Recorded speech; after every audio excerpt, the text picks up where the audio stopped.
Eastview High School for tonight's district matchup between the visiting Leander Lions and your home team, the Eastview Patriots. Now for the lineup for the visiting Lions. Number 11, Caden Wheatley.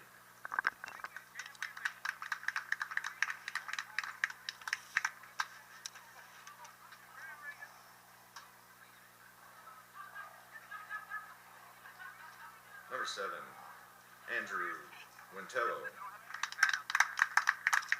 Number 2, Jared Cotton. Number 18, Dylan Capers. Number 22, Lucas Flores. Number 21, Caden Sisson. Number 19, Damian Stout. Number 17, Harrison Thayer. Number 8, Nate Seaman. Number 5, Aiden Salazar. And the rest of the Leander Lions.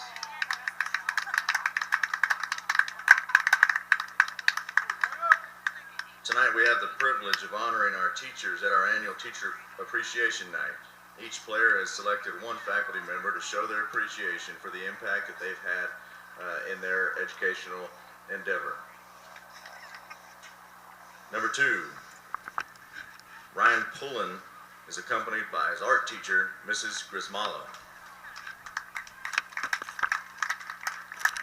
Number 5, Logan Niedenhauser is accompanied by his Algebra 2 teacher, Mrs. Garcia.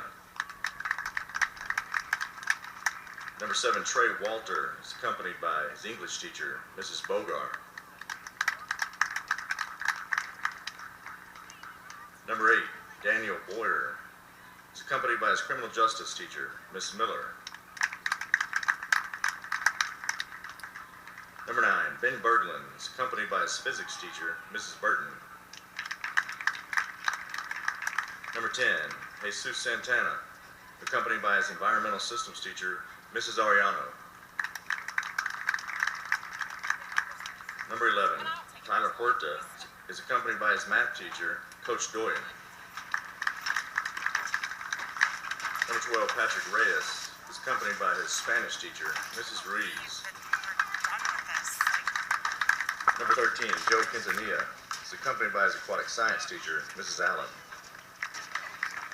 Number 14, Gary Torres, accompanied by his English teacher, Mrs. Lesfron. Number 15, Rendell Ellis is accompanied by his history teacher, Mrs. Sammons. Number 16, Andrew Godinez, accompanied by his math teacher, Mrs. Solis. Number 17, Aaron Veloz, accompanied by his aerospace teacher, Mr. Dittmeyer. Number 21, Hector Perez, accompanied by his Algebra 2 teacher, Mrs. Taylor. Number 22, John Doherty, accompanied by his economics teacher, Mr. Williams.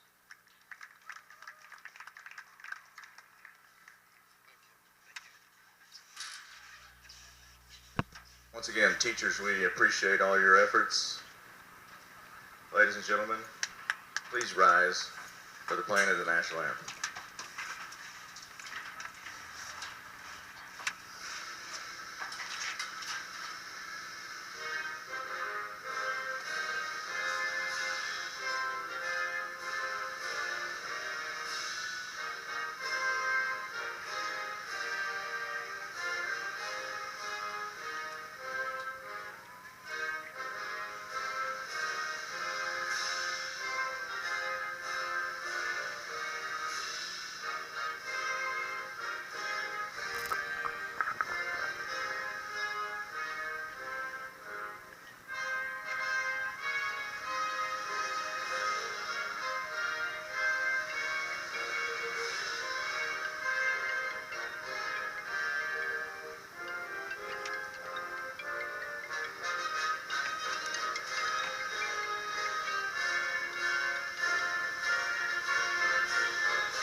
Hey high schoolers, are you interested in a career in sports media? Vype can help. Launched in 2017, our Vype U Ambassador Program is a one-of-a-kind educational scholarship program that offers high school students a chance to gain hands-on experience in the sports media field.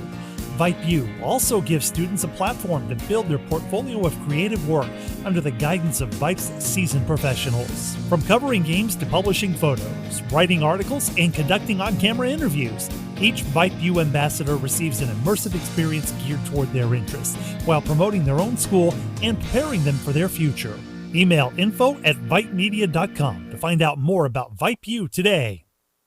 What is Vype Live? Vype Live is one of the largest and most respected broadcast and live stream networks in the state of Texas. Vype Live broadcasts any sport you can think of for youngsters of any age, from Pee Wee and Pop Warner to high school, club, college, semi-pro, and beyond. We also broadcast plenty of academic, fine arts, and community-related events as well, and now as partners with Flow Sports. Email us at info@vypemedia.com to find out more. Vype Live. We bring your teams to you.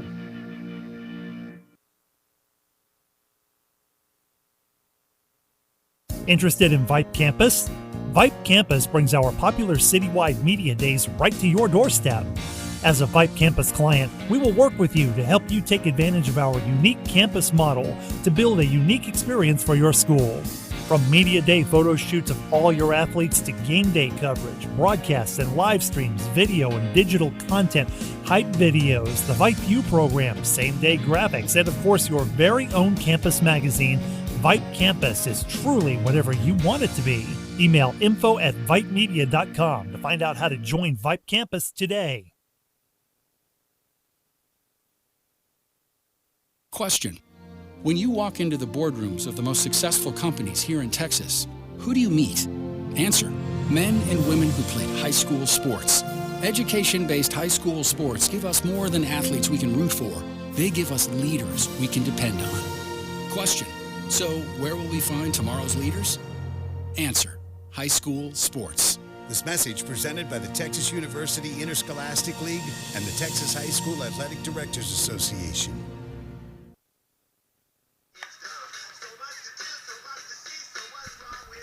Well, good evening, ladies and gentlemen. We are live once again at Eastview High School for another round of Patriot baseball.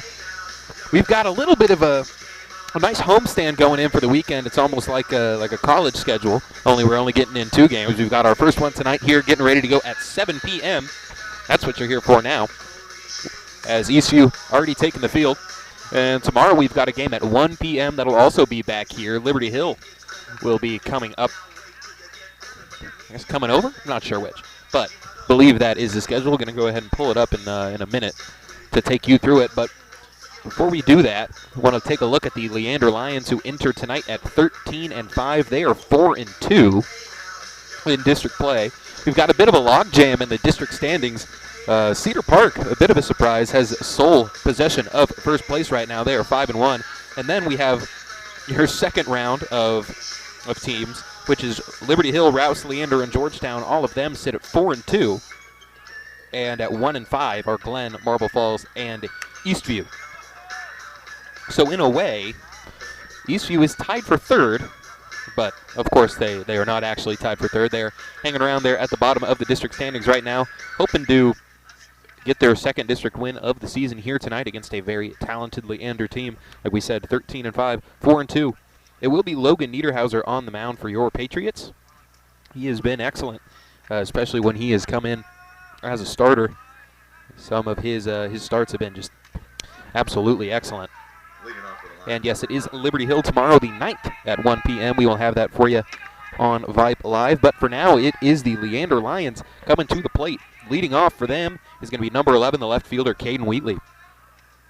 It is Teacher Appreciation Night here at Eastview, as we are going to start off with a ground ball hit to Daniel Boyer at shortstop in his second game at the varsity roster. That's going to be too tough for him to beat out.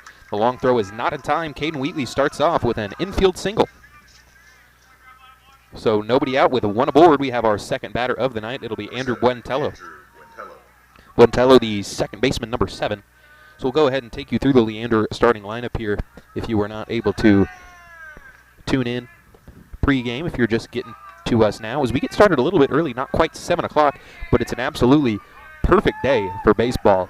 74 degrees out here in Georgetown. Not a lot of wind, not a cloud in the sky as that pitch is going to miss, but a big lead. They were trying to go for the bunt, and just back safely is Caden Wheatley. So ball 1 to Buentello, and just getting back to first base is Wheatley. So we'll take you through the lineup here after this pitch as Niederhauser checks the runner at first base once again. Tyler Huerta out there in center field for Eastview wearing number 11. We haven't been back in a week. Last game we went on the road to Marble Falls where Eastview lost in extras as that's going to find the zone strike one. The runner gets back to first base. Huerta back to wearing number 11. He wore number 3 for one night only against Marble Falls, but it's Caden Wheatley to lead off. He's the left fielder. Andrew Buentello up at the plate right now. He's the second baseman, showing bunt once again. Runner goes, pitch right back to the pitcher, Logan Niederhauser. He throws it over to the first baseman, Patrick Reyes, and that's our first putout of the game. So a 1-3 on the ground out. Number 2, Jaron Cotton. Runner advances to second, so a successful sacrifice for Buentello.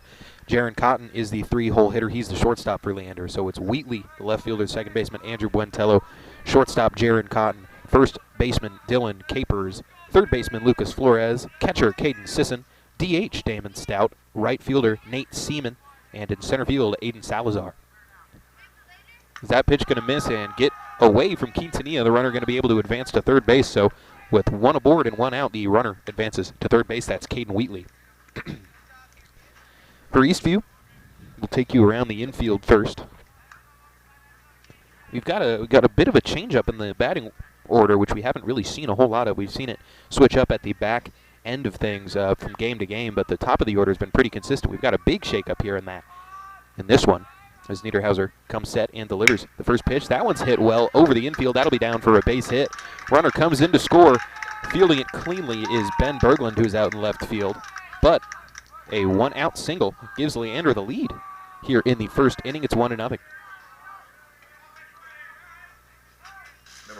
Dylan Capers. So the away team strikes first. On the mound, as we said, is Logan Niederhauser. Catcher Joe Quintanilla. First base Patrick Reyes. Second base Ryan Pullen. Shortstop is Daniel Boyer once again, getting a second start as the throw over is going to get away from Reyes, and that will skip over to the Leander dugout as Jaron Cotton now scampers over to second base off the single. So still 1 on with 1 out, but now the score 1-0. So Reyes at first, at second is Pullen, at shortstop once again Daniel Boyer. Glad to see him get some run, and at third base Jesus Santana. Berglund in left as this pitch misses outside. Huerta in center and Ellis out in right. We'll take you through the batting order once we get to it, but for now, Leander is threatening again with a runner in scoring position with 1 out. A ball and no strikes. As Dylan Capers takes low for his second ball, 2-0.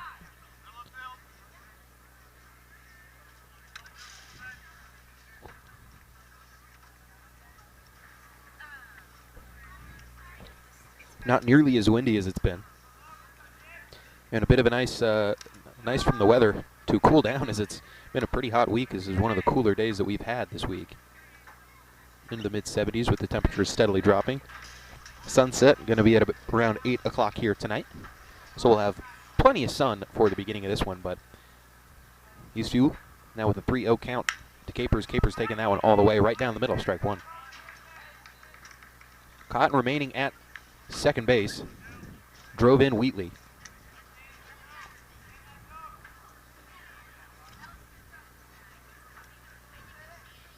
So the 3-1 swung on and missed. Capers goes full. As Wheatley and Cotton, both a pair of singles. This is Eastview having a hard time with some of these throwdowns and throwovers. Now the 3-2. That one's chopped foul and he'll stay alive.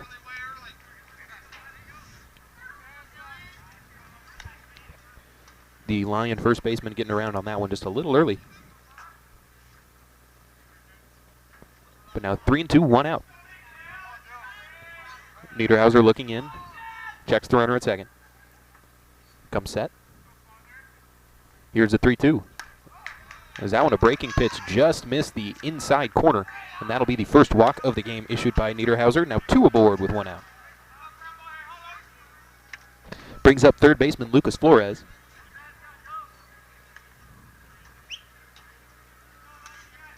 Number 22, Lucas Flores. As now officially,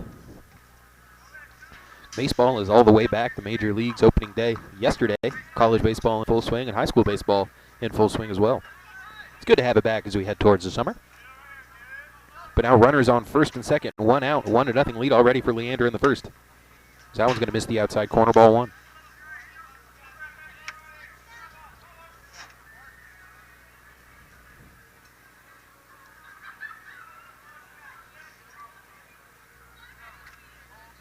Niederhauser misses there, 2-0. Logan not looking his usual crisp self.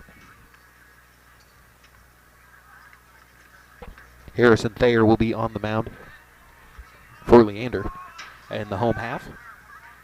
The 2-0 pitch from Niederhauser, that's going to miss outside, ball 3.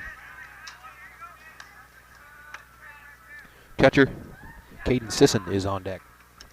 Might have an opportunity for a bases loaded at bat.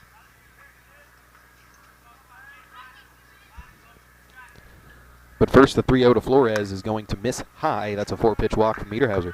So back-to-back walks, that one only on 4 pitches. The one to Capers at least is able to get the count full. But now the bases are loaded for the Lion catcher in the 6 hole. Damian Stout, the DH, is on deck. We're going to have a meeting at the mound just to kind of quell some of the anxieties for Niederhauser.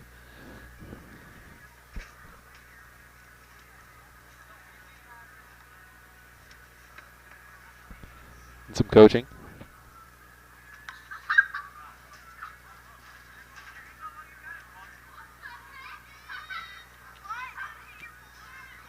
Number 21, Caden Sisson.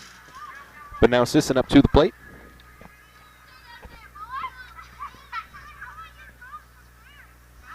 Caden looking to get Leander started. Really break it open here in the first inning. First pitch to him is swung on and lifted high into the air on the infield. This one drifting into foul territory. Reyes, nope, now coming under it is Pullen. The runner will have to stay there at third base. Ryan playing at second now that Daniel Boyer has taken over shortstop duties, ranges over, calls off Reyes and gets the putout. That's out number 2, so we have at least avoided the sacrifice fly, but still a definite threat here coming to the plate, and Damian Stout, he's DHing today.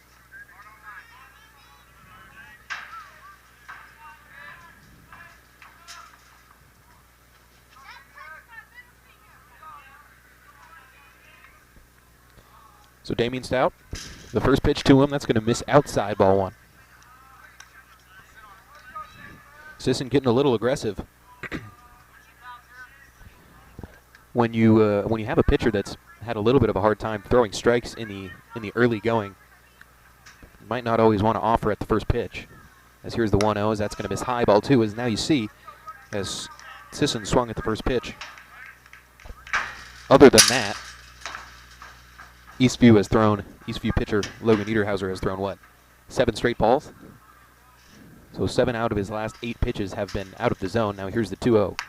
As that one's going to catch the top of the zone, strike 1.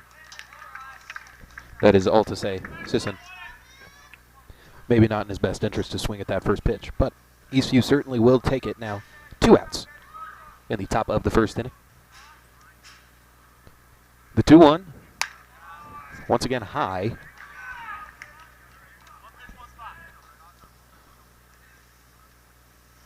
And now Niederhauser out of balls and out of places to put them. 3 balls, 1 strike. The pitch to Damian Stout. Ooh, as he takes that one, it's a good take. You could see him start to go for it, but he held up, and that walks in a runner. So first, Caden Wheatley, and now Jaron Cotton coming to the plate, coming to score, I should say. Puts Capers at third, Flores at second, and Damian Stout on first. All 3 of the base runners are walks. 2 singles, but both of those guys have already come around to score. And first pitch down the middle, strike 1 to Nate Seaman. So another bases loaded opportunity here for a Lion hitter.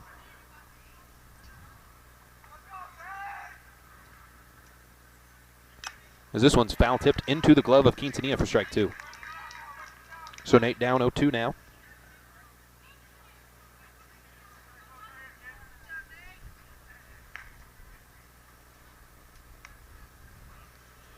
The 0-2 from Niederhauser, and this one's chopped to the shortstop.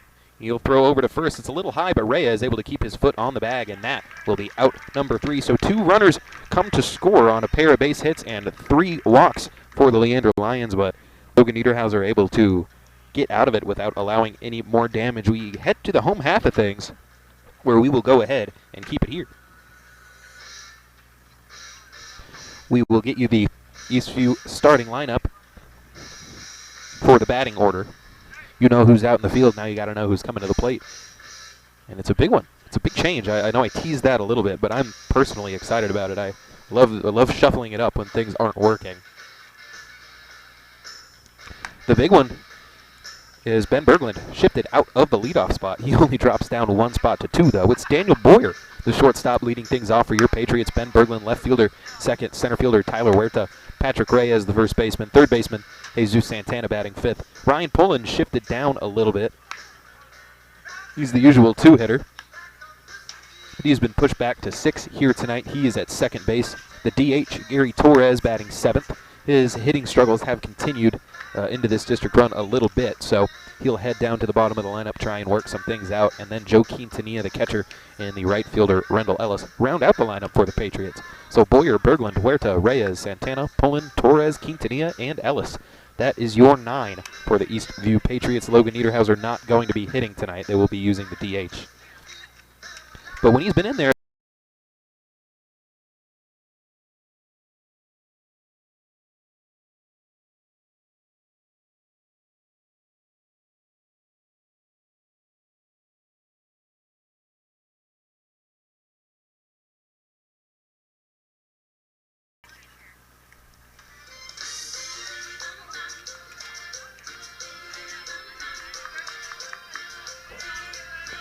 can never go wrong with the Selena. Absolutely not. Daniel Boyer coming to the plate, looking for a leadoff base hit. Daniel Boyer.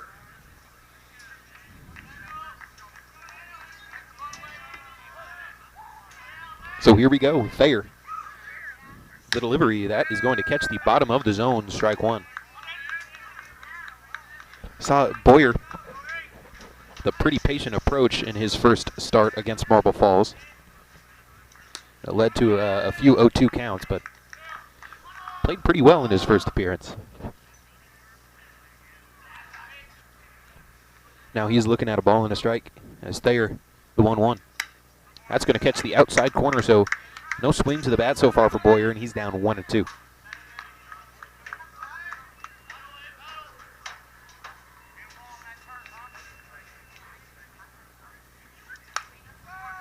That is a swing and a miss for strike 3 as Boyer goes down swinging.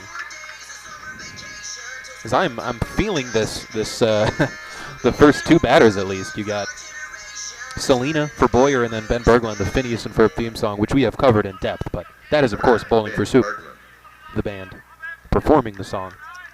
So Selena, Bowling for Soup. That's a good start. That's a good start for me. But here's Berglund. Can you get back on the right side of things? Went hitless against Marble Falls as he's been pretty much a guarantee for a base hit, as that's the first game in 6 games that he did not have a base hit. Here's the 0-1. As he swings at this one, fouls it off. Now quickly 0-2.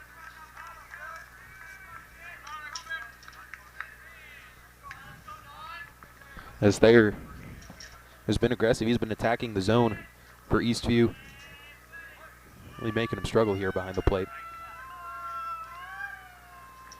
But an 0-2 to Berglund, as that's going to miss outside. The catcher, Sisson, was set up well outside for that.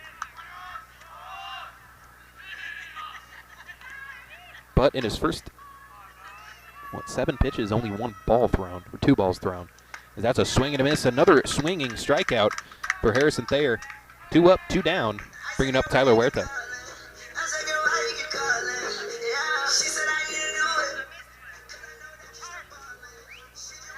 So 8 pitches, 6 strikes. Number 11, Tyler Huerta.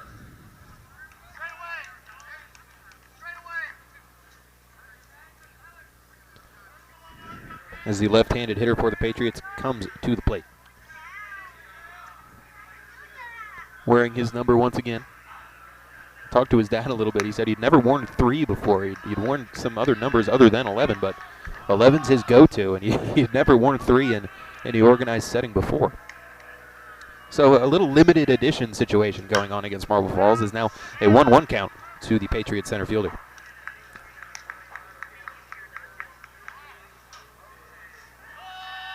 Huerta back into the box. Thayer delivers the 1-1. That's going to miss outside.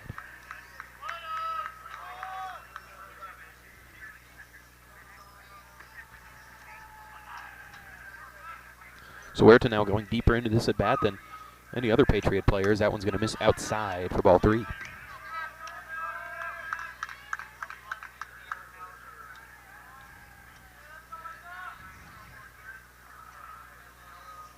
But now the 3-1 to Tyler Huerta. That's going to miss low and away. That's ball 4. So Eastview has a base runner aboard with 1 out in the with 2 out in the bottom of the first. Patrick Reyes comes to the plate, playing at first base here. His station when he's not on the mound. But another lefty. Number 12, Patrick Reyes. As Reyes steps into the box, Thayer. Now a 2-out base running threat. Huerta with a decent sized lead off of first base here. The first pitch to Reyes is fouled off and it got Sisson a little bit. Seems good to go here.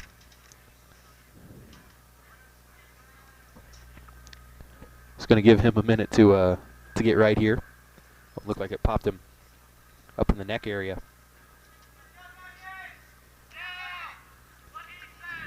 Got just under that padded area. That could be an incredibly painful thing, but now a 0-1 to Patrick Reyes as talking to Thayer up there on the mound.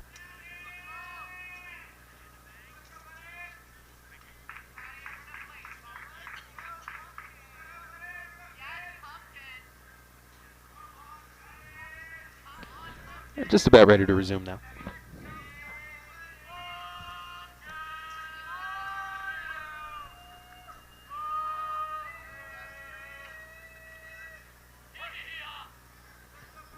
Back in, Huerta with a big lead. Thayer delivers, and this pitch going to miss outside, so a ball and a strike now to Patrick Reyes. Santana on deck.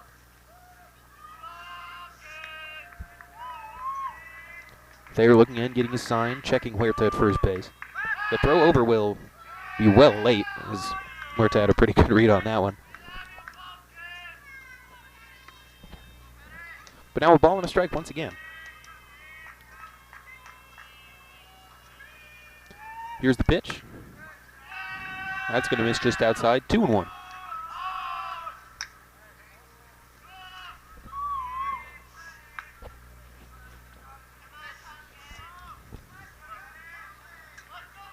Not nearly as much wind as we've been seeing out here over these past few games. So negligible here tonight as that one swung on and fouled back. Reyes now 1-2. 2 outs here in the bottom of the first.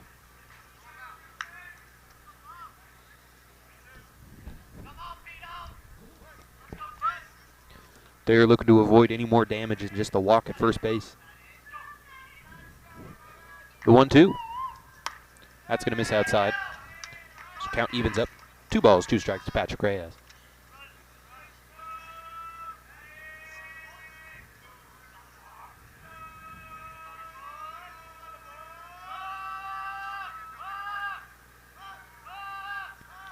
Another throw over. No tag. Huerta back easily in time.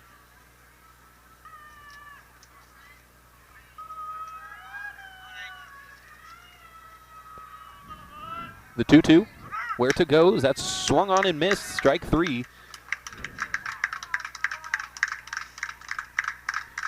So an impressive first inning for Harrison Thayer. He strikes out the side. He gets Boyer, Berglund, and Reyes. Eastview works a walk, but that is all that they can muster there in the bottom of the first. It's 2-0 as we head now to the top.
Next week, I think we've got Tuesday and Thursday, so I'll have a Friday off. Salazar.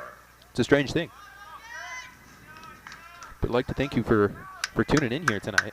Or rather, going to the website. Tuning in is a little archaic, since you didn't actually turn any knobs to find this.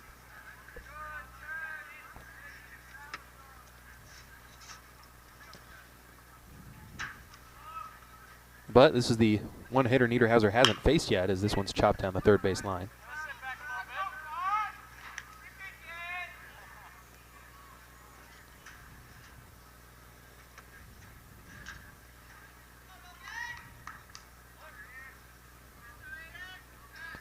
Ball and a strike to Salazar. The leadoff hitter, as he swings on a breaking ball and fouls it high and out of play.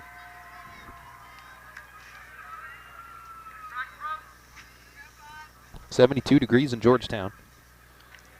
Gorgeous day. Is now the 1-2. High for ball 2. Control for Niederhauser already looking much better than it did in the first inning. But now the 2-2 gets his sign. Ooh, as he tried to drop that one back into the zone, but that missed high. As Niederhauser, he's been missing high here all game so far.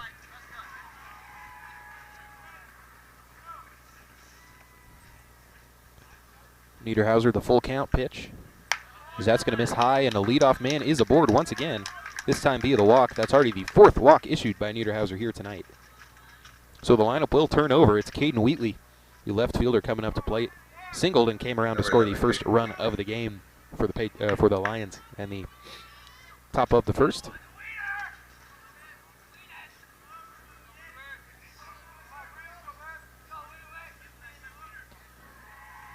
Showing bunt as he reaches out for it and pokes it foul.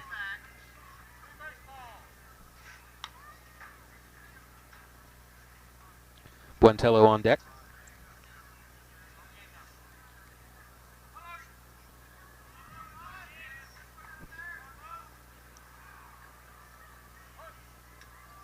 Wheatley with a good piece of contact in his first at-bat. Looks to keep it going, but no. Going to show bunt again. This one into the zone, so the bunt is off. So 0-2.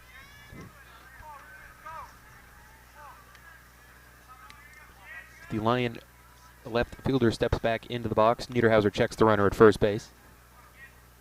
Here's his delivery, the 0-2. That's going to miss high. A ball and 2 strikes now.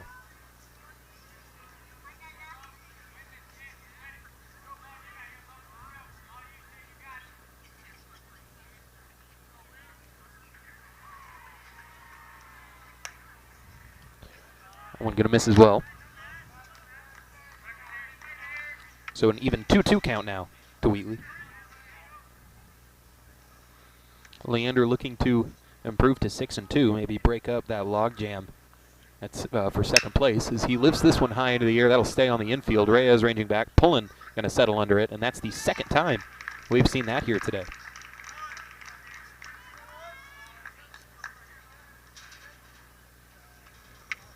Number 7. First time we saw it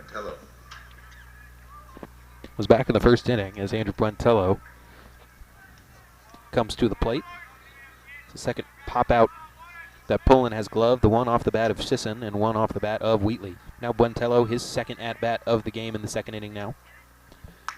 He grounded out. Ball went right back to Niederhauser as he was upset with himself for taking that pitch there. So he knows that was a good one to hit. But now 1 on with 1 out. As the runner goes, as this one is well hit, but right to the second baseman, so he is there for the put out, and that is a double play. Nothing more than a fortunate roll on that one for Eastview, but they made the play that they needed to. The ground ball rolled right to second base, literally right to second base. Fielding it with a foot on the bag was Pullen. The throw over easily in time to get Buentello. So the double play. As we now head to the bottom of the second inning, it'll be Santana, Pullen, and Torres due up for the Patriots. We'll be back in just a moment. Hey, high schoolers, are you interested in a career in sports? Hey, high schoolers, are you interested in a career in sports media? Vype can help. Launched in 2017, our Vype U Ambassador Program is a one-of-a-kind educational scholarship program that offers high school students a chance to gain hands-on experience in the sports media field. Vype U also gives students a platform to build their portfolio of creative work under the guidance of Vype's seasoned professionals. From covering games to publishing photos, writing articles, and conducting on-camera interviews, each Vype U ambassador receives an immersive experience geared toward their interests, while promoting their own school and preparing them for their future. Email info@vypemedia.com to find out more about Vype U today. So the top of the second ends with the second double play in district play for Eastview. But a much better second inning there for Logan Niederhauser as he gets out of it. He walked the leadoff man, but nothing more came of it. He gets through 3 up, 3 down the hard way. Faces the minimum. Didn't retire every batter he faced. But that one right into the back of Santana. And a leadoff runner is aboard. Another hit by pitch for an Eastview Patriot. We've seen a lot of those. As now Ryan Pullen steps to the plate.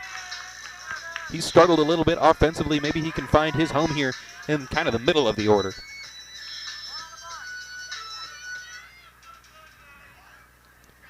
Getting the signs, Macy Bunn. As Thayer, that's just the second batter he has let get aboard. No hits yet for Eastview. A walk and a hit by pitch.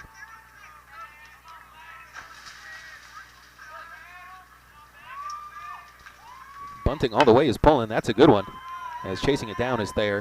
An easy flip for out number 1. So a sacrifice bunt for Ryan Pullen. Gets Santana to second base.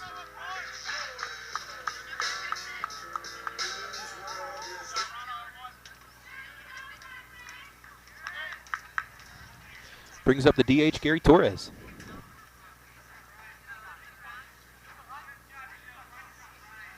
So one runner in scoring position for the Patriot DH, looking for an RBI. So he takes the first pitch, that drops in, strike 1. Number 14, Gary Torres, the batter.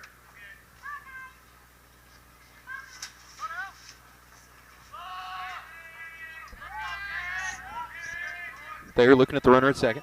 Here's the 0-1. As that swung on, that will not get through the infield. The throw over is in time. That's a nice play by Jaron Cotton, getting the jump on that ball and sending Torres down, but Santana does advance to third base.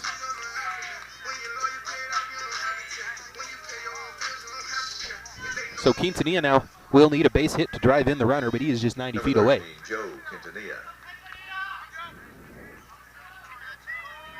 Quintanilla has found a little bit of a stride, but they need this one. Still hitless in the game as Quintanilla takes it as a quick jump up from Sisson to try and get that runner out at third base, but third baseman not covering the bag. It does kind of make sense. I mean, right-handed batter. Now 0-1.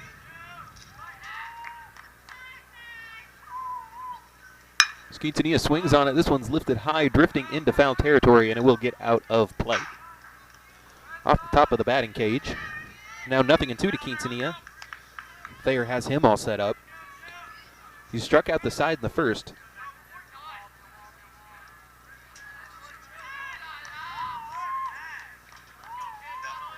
So Santana at third.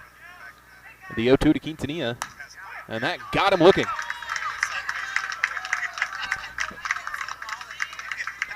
So Quintanilla a looking strikeout on 3 pitches, and that will send us to the third inning now. It'll be the 3, 4, and 5 spots due up for the Lions, Cotton, Caper, and Flores. That's a single and a pair of walks between those 3, so all 3 reach safely in the first. Niederhauser with another chance to try and get him down. Logan out for his 3rd inning of work. Much smoother there in the second. Walked the leadoff man, but was able to get out of it with a ground ball double play. As we head to the top of the 3rd, we're going to go ahead and take a quick 30-second break. And we'll have it when we come back. You're listening to Patriot Baseball on Vype Live. Interested in Vype Campus? Hey, Vype Campus brings our popular Interested in Vype Campus? Vype Campus brings our popular citywide media days right to your doorstep. As a Vype Campus client, we will work with you to help you take advantage of our unique campus model to build a unique experience for your school. From media day photo shoots of all your athletes to game day coverage, broadcasts and live streams, video and digital content, hype videos, the Vype U program, same-day graphics, and of course your very own campus magazine, Vype Campus is truly whatever you want it to be. Email info@vypemedia.com to find out how to join Vype Campus today. Back into it. Jaron Cotton. Cotton singled and came around to score the 2nd run of the game for the Lions. Jumped on the first pitch. In fact, both base hits have been on first pitch swings. No opportunity there as that's ball 1 to Cotton.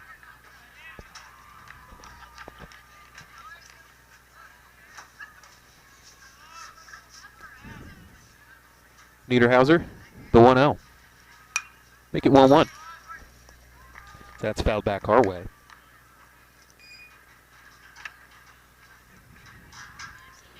Happy to be set up outside here. So it is getting a little chilly. I did bring a jacket though, came prepared. The 1-1. Once again fouled back. That one's gonna get up and out of play. And that one's gonna fly out of the ballpark.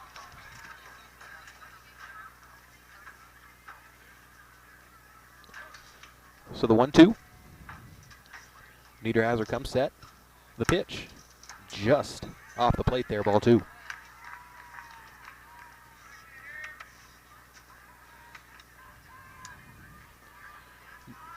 Niederhauser looking in, working quickly here in the 3rd. The 2-2. That's going to miss outside as well. The count goes full.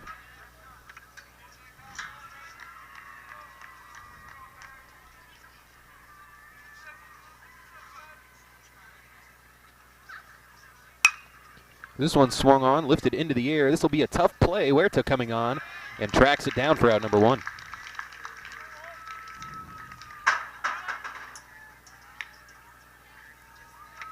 That's an out. Number 18, Dylan Capers. That's the first time that Eastview's gotten the leadoff runner, the leadoff hitter, excuse me.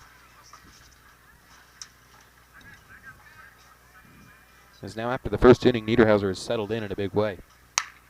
That one misses just high to Dylan Capers. Capers walked after drawing a full count in the first inning.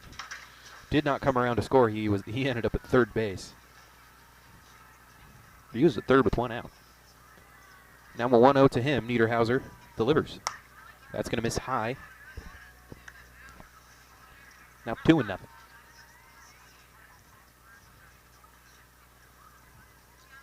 Flores on deck.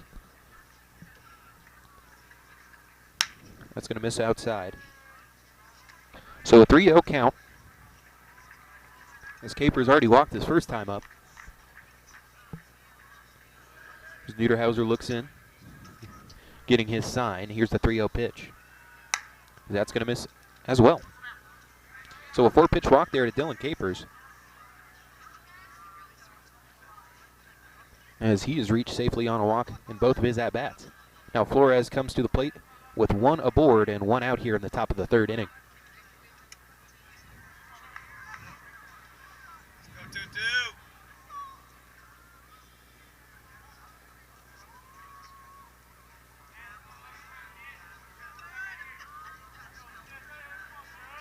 Niederhauser missing here outside. It's Quintanilla. Set up well outside there.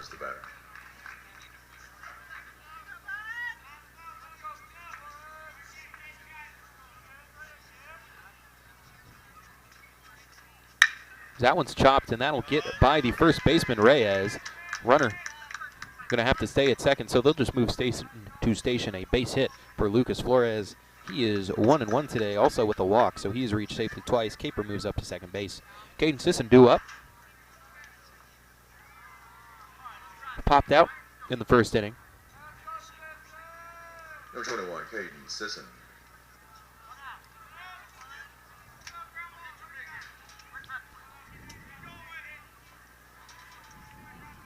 Pullen came over to get the put out. Sisson's first time at the plate. Now the first pitch to him is another swinging strike. He likes that aggressive approach, which, you know, if that's the way you go about it, can't fault him for it. But again here, Niederhauser has been struggling to throw strikes in the 3rd. But that one, the aggression pays off as a runner will have to hold up there at 3rd base. That'll move him over as Quintanilla comes on. Let's get the throw in, and now Niederhauser will have to head back to the mound as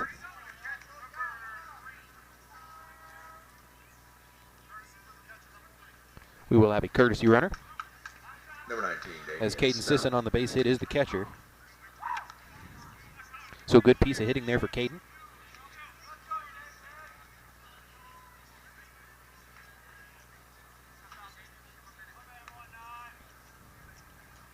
Evan Yoder is aboard on first base to pinch run for Sisson. Sisson, of course, will be back in the game. And now the bases are loaded with 1 out.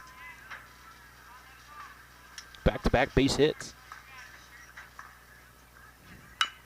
As this one's chopped foul, and having to come up on it is Niederhauser, and Niederhauser will just get the put out himself. So a fielder's choice on the check swing from Damian Stout. Wasn't trying to put that thing in play at all, wasn't really even trying to swing. But Eastview will certainly take it. Bases are still loaded now with 2 outs. Dylan Capers out at home.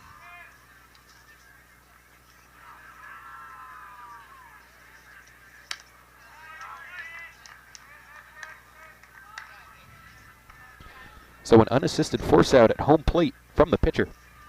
Flores now at 3rd base. Sisson now at 2nd. Stout at 1st. But now 0-1 to Nate Seaman. Seaman grounded out to shortstop his first time up. That ended the first inning.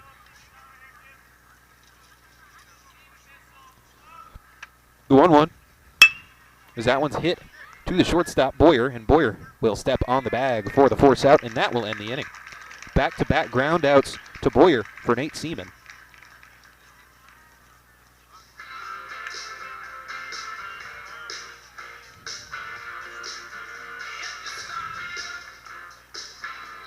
So nothing comes to pass there for Leander. They did have a walk and a pair of base hits, but a check swing that blooped into the field of play was enough for out number 2, and then a ground out to the shortstop was enough to end the inning. So good job by Logan Niederhauser working his way back from another bases loaded jam. Eastview now will have their chance to try and tie this thing up once again, or at least get one back. Rendell Ellis will lead off. He is yet to bat here tonight.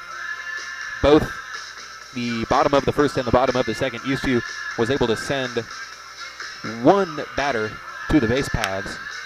It was Tyler Huerta in the first with a walk, and then a hit by pitch to lead off the inning for Jesus Santani. He got all the way to third, but was not able to come home. Eastview was not able to get him home. So it'll be Ellis, Boyer, and Berglund. 9-1-2 for your Patriots due up. We'll go ahead and keep it here.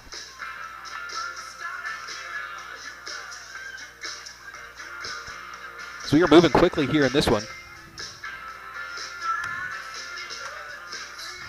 Not quite 3/4 of an hour gone. 2/3 of an hour. Not quite 3/4. But another inning of work for Harrison Thayer, he's been excellent. I mean, still, I can say this as the home broadcaster, still a no-hitter for him. I'm going to bring that up as often as I can to try and jinx that. So Rendell Ellis,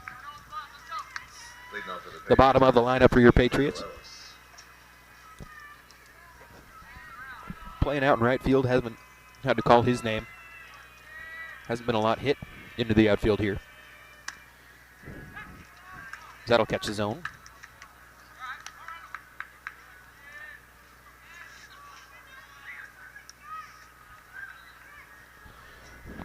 There, the 0-1 pitch, as that one swung on and lifted just over the head of the shortstop Cotton, as Ellis scampers around first base, and he'll have to hold up, but that's a lead-off single for the Patriot right fielder. And that's a good way to get it going, the first hit of the game, and I did jinx the no-hitter.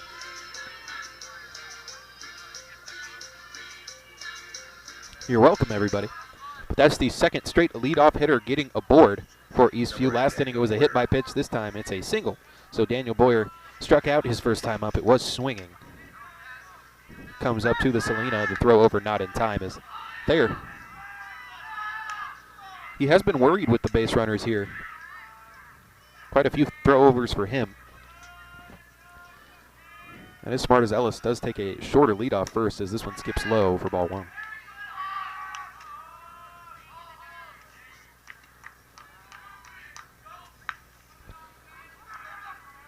The sunlight's starting to wane here in Georgetown.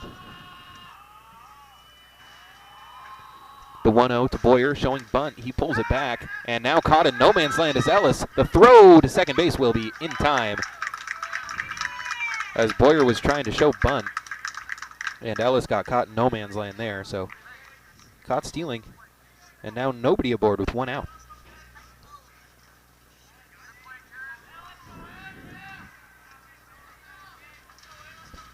As Capers even had time to put the tag on the runner that wasn't there.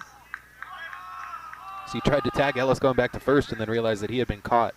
Was able to get the throw down in plenty of time, but now a 3-0 count to Daniel Boyer. As that one misses high, as now, instead of having runners at first and second with nobody out, you've got a runner on first base with one out. But got some of your more potent hitters, some of your more productive guys with the bat coming to the plate here in the home half of the third inning. It'll be Berglund, Huerta, and Reyes after this. Well, Ben's up now. Boyer with a modest lead off first base. Yeah, he's stretching it a little bit. Here's Thayer, delivers to Berglund. Ben swinging on that one. Strike one. Misses at the breaking ball. Berglund struck out his first time up.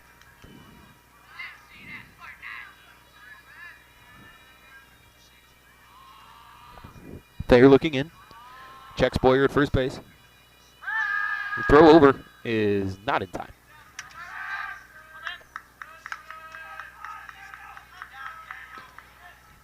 And he did have a reason to be worried there, as they were trying to get the sacrifice bunt going, or maybe a hit and run, but that one will catch the outside corner. Strike two.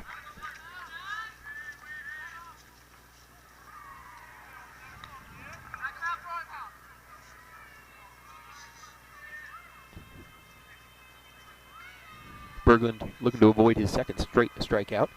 The 0-2 pitch. That's going to miss well outside for ball one. They are trying to get him to chase well outside, but Berglund with a little bit more discipline than that.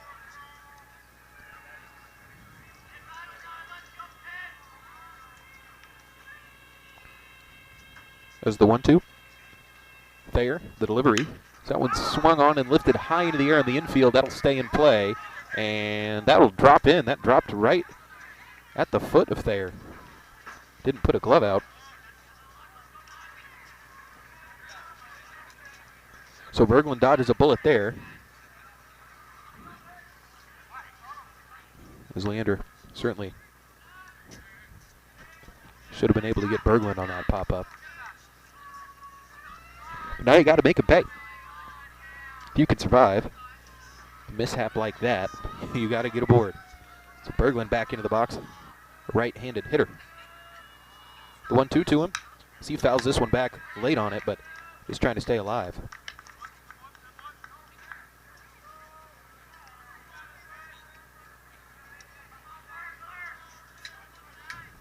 Thayer checks on Boyer. Comes back to the rubber, gets his sign.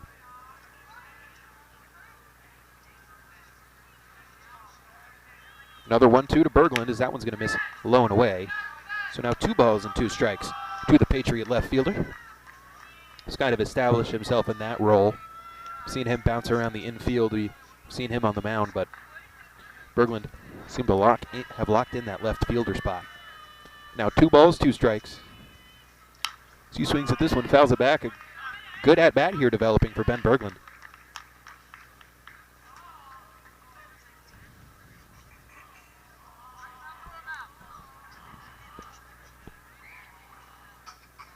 Boyer a few steps off first.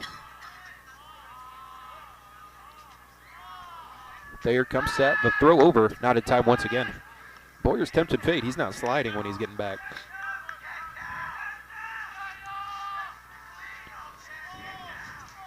But he looks in once again.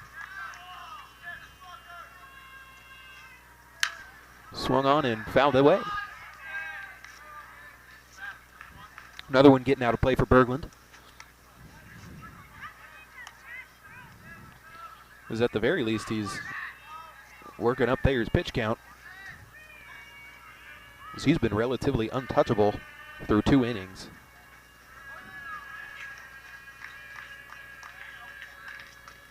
Four strikeouts in the game for Thayer, as Berglund once again fouls this one off.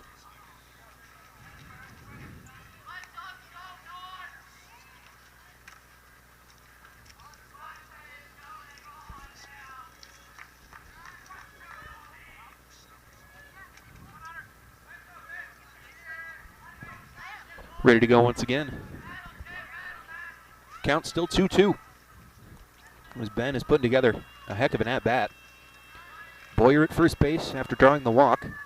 As that one misses high, the count goes full. Good job for Berglund just to work it to this point, as he was down 0-2.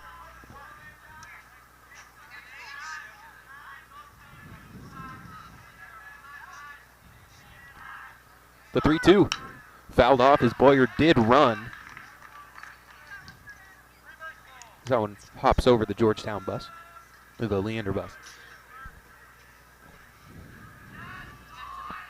Huerta on deck, as he has been for a very long time here.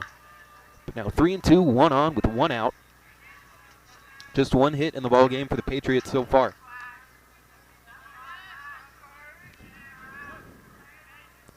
Two to nothing lead for the visiting team. Eastview trying to get something going here. Runner gets back.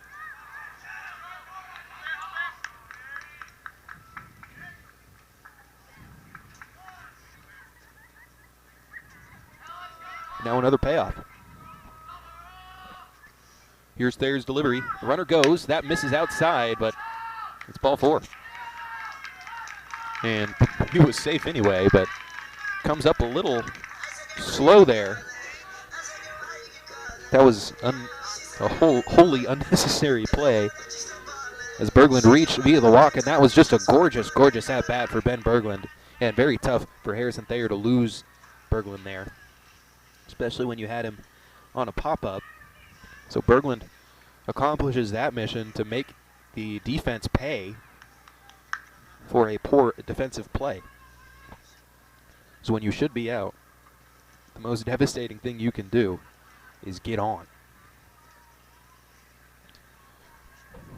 Now we have a meeting at the mound with the infield and the coaching staff here. Boyer getting some direction over there at third base. But it will be Tyler Huerta, his first opportunity with runners in scoring position here tonight, looking for Eastview's second hit of the ball game. Thayer, of course, going to remain on the mound. Hasn't done enough to warrant being pulled yet, not nearly. Number 11, Tyler Huerta.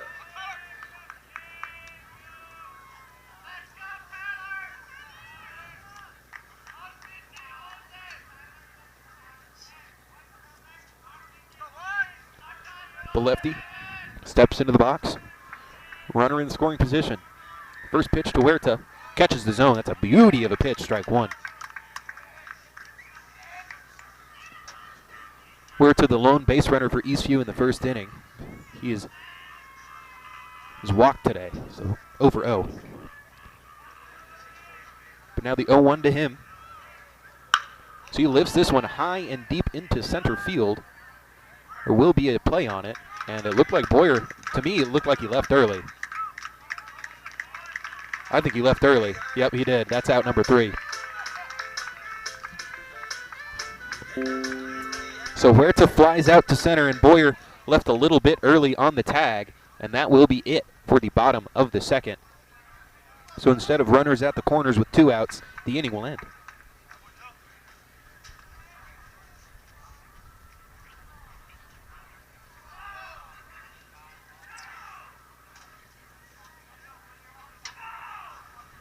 So instead of Reyes coming to the plate, he left early. And I think that's the right call. I mean, I said it as soon as the ball left the arm of the center fielder, Salazar. Looked like Boyer took off a little too early, and that's the call on the field, and, you know, no replay review. So that'll do it for the bottom of the third inning. A little confusion in the ballpark as to what the call was, but that's the call. So it's Logan Niederhauser coming on for his 4th inning of work. 2-0. Eastview can't make anything come to pass with a pair of walks and a single. So we head now to the top of the 4th inning as we are moving along quickly here in this one. For Leander, it will once again be the 9-1-2 hitters, Salazar, Wheatley, and Buentello, as it was in the second inning. Niederhauser out there for another inning of work. We'll be out right after this.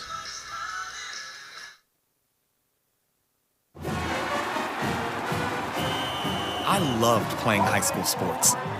I loved the competition, the camaraderie, the bands, the crowds, all the pageantry, and I wanted to keep playing.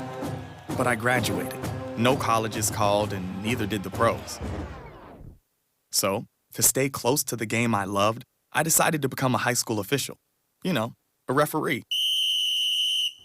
When I played high school sports, I learned the importance of integrity, good sportsmanship, and respect for the rules.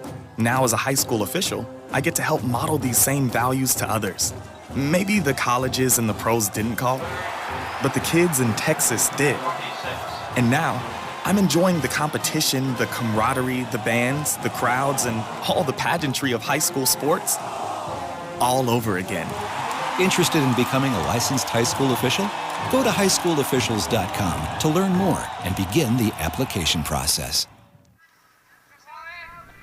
They're a little quicker getting back than we are, but a foul ball and now a pitch inside to the leadoff man, Aiden Salazar. We've got a 1-1 count. Niederhauser for inning number 4. The 1-1 pitch. That'll miss high, so now 2-1.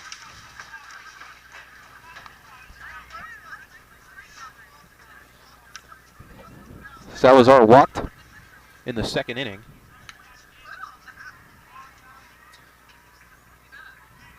Was part of a double play. He was forced out at second base, but taking this one, that'll miss inside, ball 3.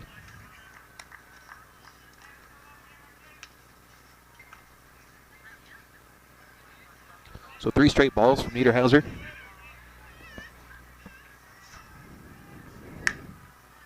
That catches the outside corner. That one just catching the zone as Salazar was ready to head down first base. But ECU needs the offense to get going here. First, they'll need to get 3 outs as here's a payoff pitch from Niederhauser as that one misses high and outside. That's ball 4 as Salazar works another walk, bringing up Caden Wheatley. Number 11, Caden Wheatley. Popped up in the second inning. He also has a single and a run scored. So 1 for 2 on the day for the leadoff hitter, technically, for Caden Wheatley, not in this inning, of course. The left fielder hasn't gotten much work defensively here tonight. So he's showing bunt. Niederhauser got a good jump on it. The throw over in time. So a successful sacrifice bunt for Caden Wheatley.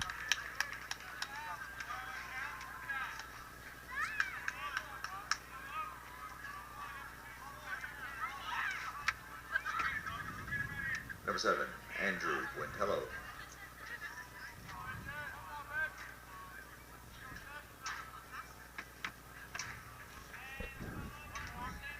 Brings up Andrew Buentello. The runner on second, 1 out. High. 0 for 2 on the day is Buentello.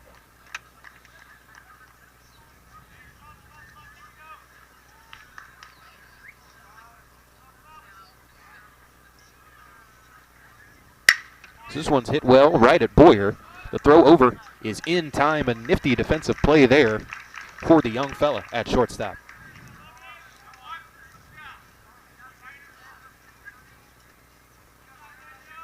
So a runner. Salazar advances over to third. But, you know, the difference between second base and third base with 2 outs isn't a whole lot. That brings up Jaron Cotton, 1 for 2 on the day with a single and a pop-up. As this one's lifted high into the air on shallow right field. Ellis coming on, being called off, and Ryan Pullen. It's been all him today. As he's calling off Reyes, he's calling off Niederhauser, he's calling off Ellis. He's making all these putouts himself. That's a pop up to shallow right for Jaron Cotton.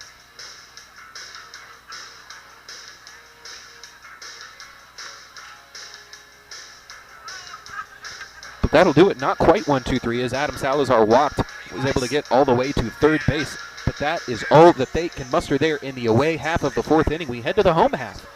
Eastview needs to get something going here. Patrick Reyes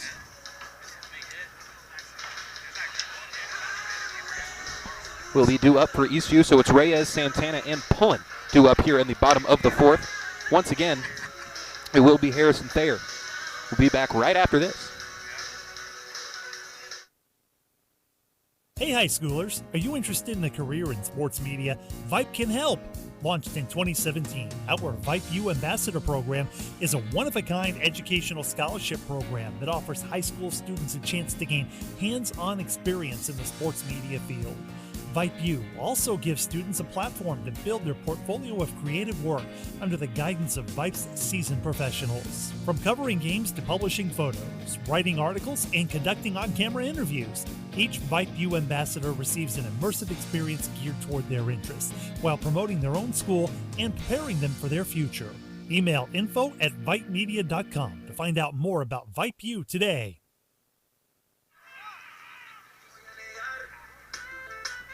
All right.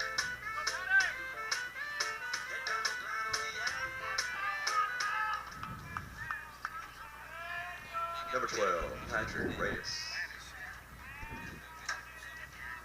We are halfway through this one. 3.5 gone. As Patrick Reyes comes to the plate, just 1 hit so far for the Patriots as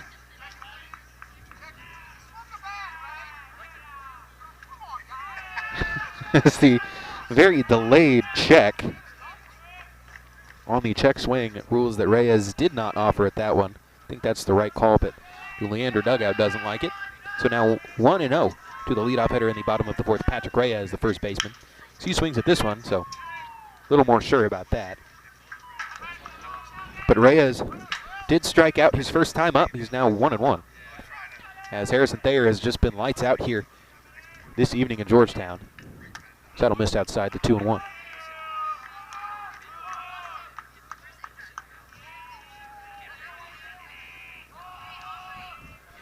2-1 now to Reyes. That nearly caught him on the foot, but just skipped back on it. Now 3 balls and 1 strike to the first baseman. Thayer's given up 1 hit, and go figure, it was to the 9-hole hitter, Rendell Ellis, for Eastview. The 3-1 to Reyes. Now that's going to catch the zone. Strike 2. So Thayer now looking at a full count with Reyes at the plate. Here's the payoff pitch, as that'll miss downstairs for ball 4. That's the 3rd straight leadoff hitter that Eastview has gotten aboard. In the second, it was this man right here, Jesus Santana. In the third, it was Rendell Ellis with that base hit, the only base hit. Number 10, Jesus But now Santana to the plate, looking for his first hit of the game. He is 0 for 0, technically, with a hit by pitch. So he has reached safely in his 1 at-bat, but unofficial. Reyes with a healthy lead over there at third base. Thayer checks him. Here's his delivery. First pitch of the at-bat, going to miss low and away to Jesus Santana.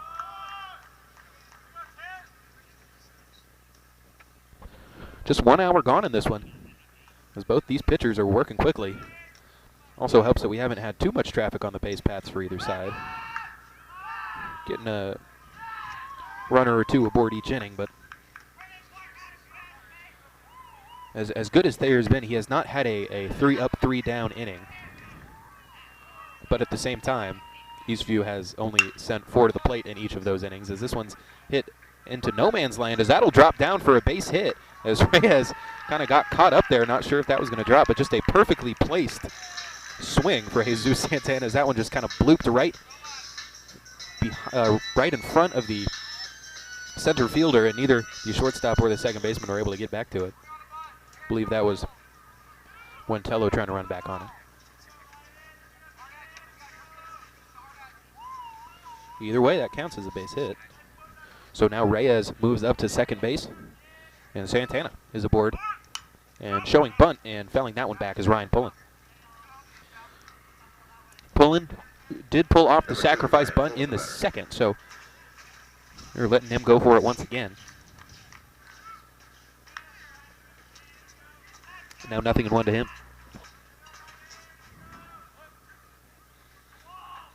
Huge lead from Santana with nobody covering first base. As this bunt, Pullen just fouls this one back, and now 0-2, bunt off the table. It's Torres due up. Gary 0 for 1 on the day with a ground out. But Leander, they lead 2-0 on 4 base hits. They've been walking, though. Eastview 2 base hits, plenty of walks themselves. Still looking for that first run with Reyes at second base. This is the 3rd inning in a row that Eastview has had runners in scoring position. They are currently 0 for 2.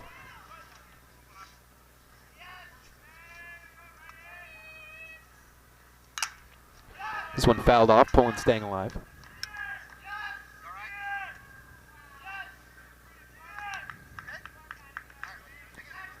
Scoreboard just updated, but he did foul off 2 bunts. So the count, of course, staying 1-2 with that foul ball. That's the 3rd foul of the at-bat for Pullen. Checking Reyes. Here's the pitch. That's a gorgeous pitch. Throws Pullen. That's strike 3.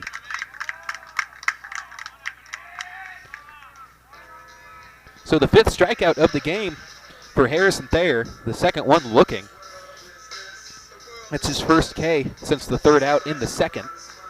But that brings Gary Torres to the plate, looking for an RBI opportunity.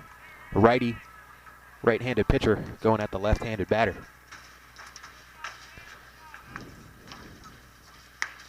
Gary takes the first pitch outside for ball 1.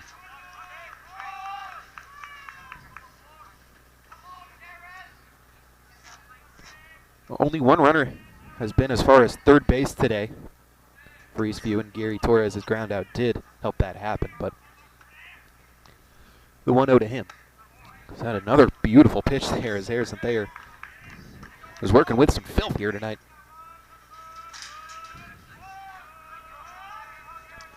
That one in there, strike 1 now. As this one's fouled off, and that will leak out of play, so Torres will have to come back and do it again.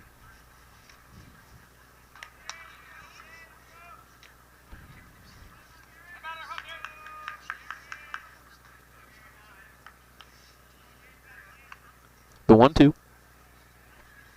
As Torres steps back into the box, the Patriot DH looking for his first base hit.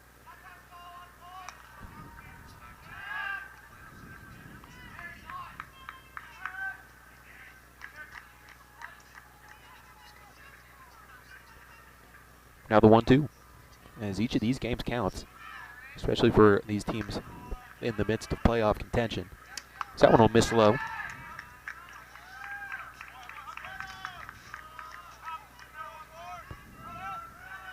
This will probably have to not lose any more if they want to sniff the postseason here.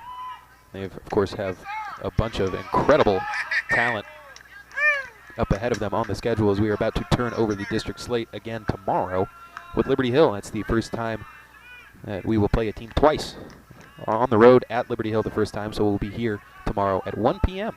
And here's the payoff pitch as Torres takes it low. That's ball 4. They are just missing on a 2-2 pitch. But that pushes Reyes over to third base, Santana up to second, so the double play is in order now for, well, everywhere, as Quintanilla struck out looking on 3 pitches his first time up.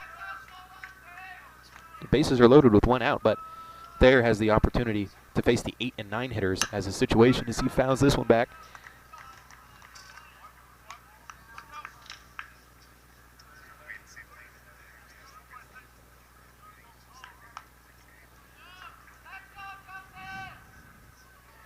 As both pitchers, both starters trying to go 4 complete here as Quintanilla swings through that one. That's strike 2.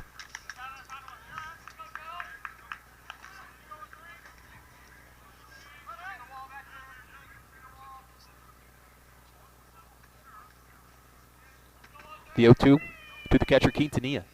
As he fouls this one off, he'll stay alive.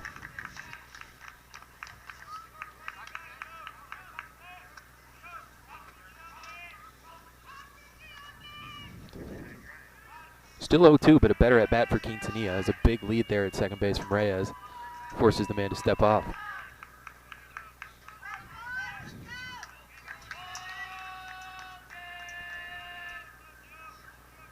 The 0-2.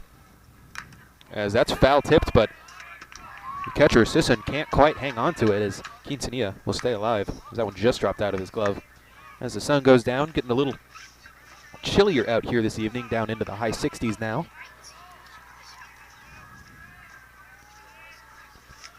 Nothing in 2. As Quintanilla able to check his swing.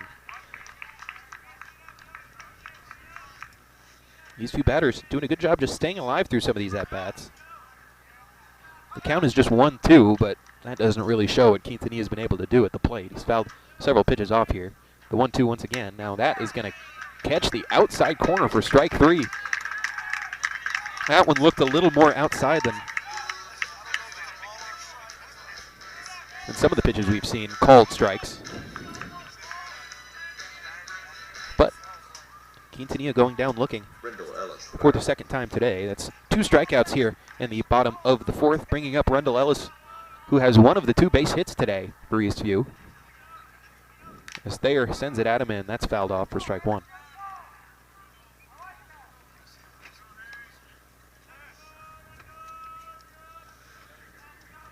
That's tough for Quintanilla. There was one pitch to Torres that they called a ball that seemed like more of a strike than the one that Quintanilla went down on. Yeah, but that's baseball. There's a very human element to it. But now the 0-1 to Ellis, as he swings at a pitch low and inside for strike 2. They are looking to get out of another jam, as this is the 6th batter of the inning for the Patriots, their most all game. As that catches the zone, another strikeout looking. That's all 3 outs in the inning. Thayer strikes out the side. Eastview, a walk, a single, and a walk, and they can't do anything with it. They strand the bases loaded. Now 0 for 4 on the day with runners in scoring position. We head to the top of the 5th. It will be Capers, Flores, and Sisson due up for the Leander Lions. We'll be back right after this. Interested in Vype Campus? Vype Campus brings our popular citywide media days right to your doorstep.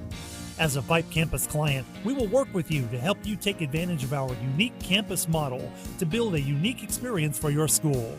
From media day photo shoots of all your athletes to game day coverage, broadcasts and live streams, video and digital content, hype videos, the Vype U program, same-day graphics, and of course your very own campus magazine, Vype Campus is truly whatever you want it to be.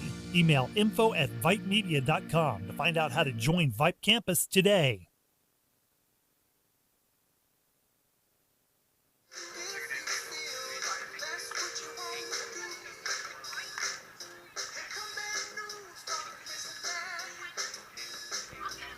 Logan Niederhauser out there for inning number 5.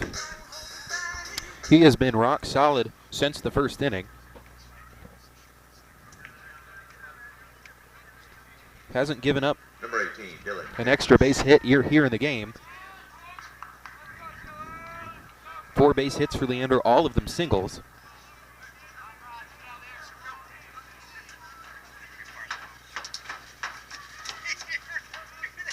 Six walks in the game, though, for Niederhauser, including 2 to this man right here, Dylan Capers, as he takes the first pitch right down the middle for strike 1. And maybe a little higher than right down the middle, but still catching the zone, strike 1. The 0-1, Niederhauser delivers as this one's hit high into the air. That will drift out of play. So 0-2 to Dylan Capers.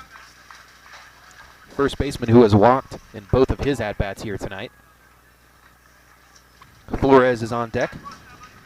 A walk and a single for him. Sisson also will definitely hit in this inning. The 0-2.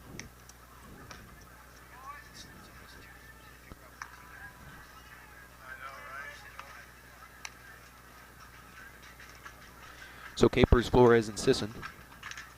Only 1 out between those 3 in 6 plate appearances today. 3 walks, 2 singles, and a pop-up between them. So that one skips into the dirt. That's ball 2. Capers has worked it back after going down 0-2. Now Niederhauser having to offer him something to hit. Here's the pitch. As he hits it, but it just gets over the glove of Patrick Reyes, who might have just mistimed his jump, but just over the outstretched glove. As Capers is aboard with his first base hit of the game. That's the first leadoff man aboard. So just let's see. I believe back in, well, actually it was the 4th, so last inning it was Salazar walked.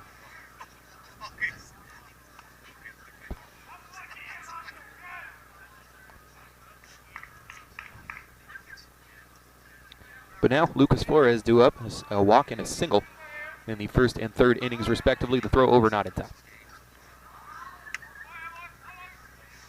So 1 on with nobody out. That's the 5th hit of the ball game given up by Logan Niederhauser.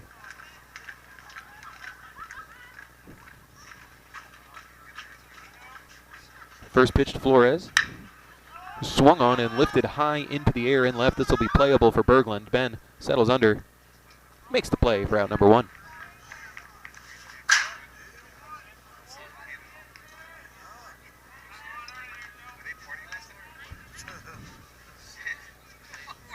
Number 21, Caden Sisson. So Caden Sisson to the plate. 1 for 2 on the day. Singled his last time up. 1 aboard with 1 out. Niederhauser gets his sign. Here's the pitch. That'll miss high to Sisson, ball 1.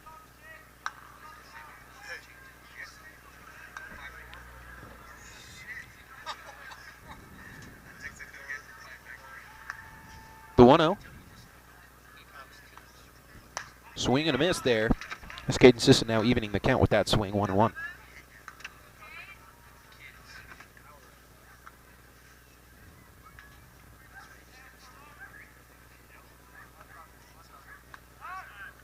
Another throw over.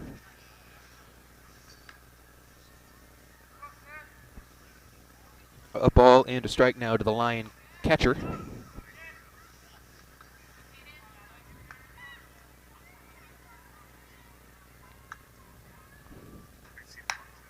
That one misses just high. 2 balls and a strike now.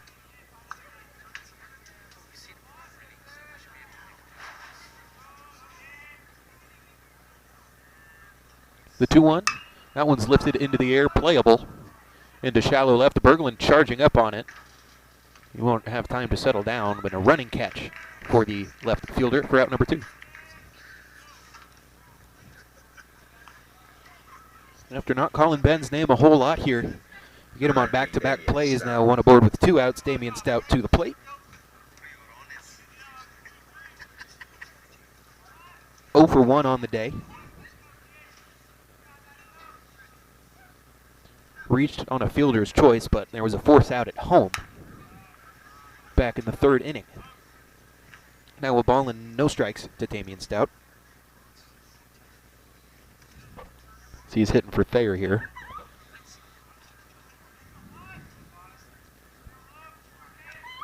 Capers has been stuck at first base since the leadoff at bat when he singled over the glove of Reyes.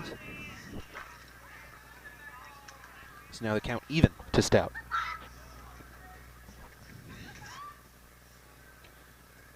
Niederhauser looking in. Here's the 1-1. That misses outside. 2 balls and 1 strike.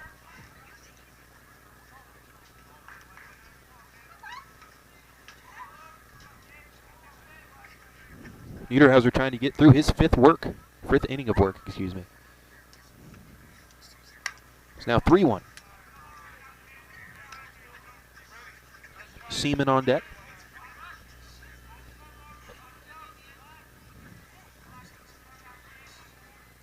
Niederhauser checks the runner.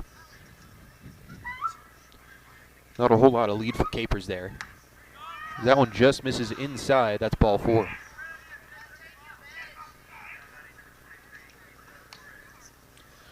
So Damian Stout works his 2nd walk of the game. Pushes Capers up to 2nd. Now Leander with the runner in scoring position with 2 outs. Right fielder Nate Seaman coming to the plate. He has 2 ground outs to short today. So it looks like we'll have a pinch runner.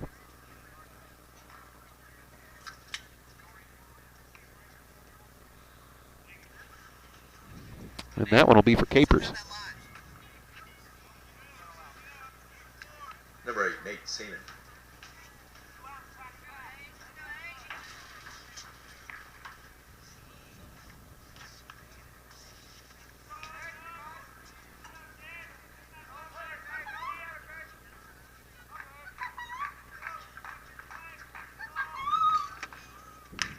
And now to the plate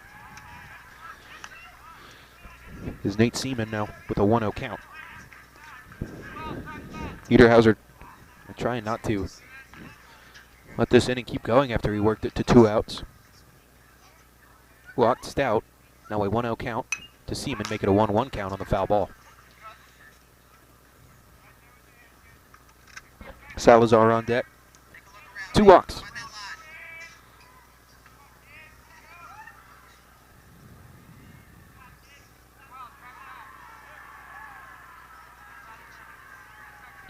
The 1-1. Niederhauser checking the runner at 2nd. Here's the pitch, as that's a swing and a miss at strike 2.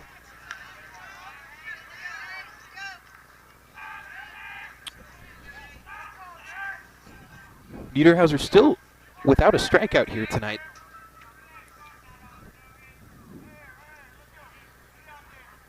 The 1-2 pitch is on its way.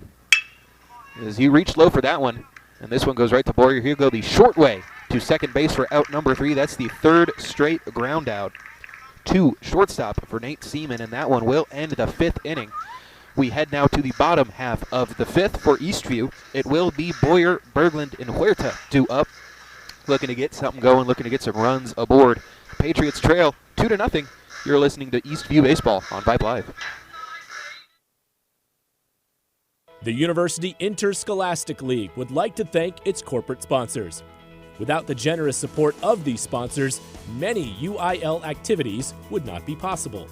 The UIL gives special thanks to Balfour, Baylor Scott & White, Dairy Max, Dairy Queen, Ford, Fox Sports Southwest, Gatorade, Hellas Construction, Max Preps, the NFHS Network, Nike, Register My Athlete, Spalding, and Texas Farm Bureau Insurance. These generous corporate sponsors support the UIL in all its activities, music, academics, and athletics. The UIL appreciates these sponsors and their participation in all that the UIL does in Texas extracurricular activities. On behalf of the UIL and its corporate sponsors, thank you for supporting UIL activities in your community and enjoy the game.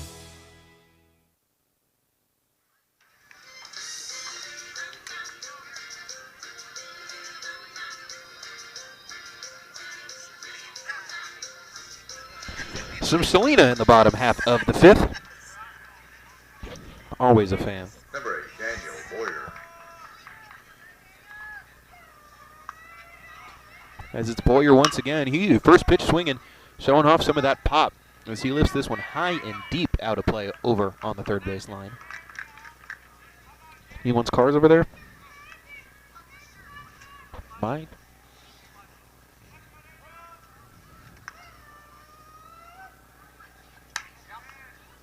Is now 0-2 to Boyer. He's struck out and walked here today.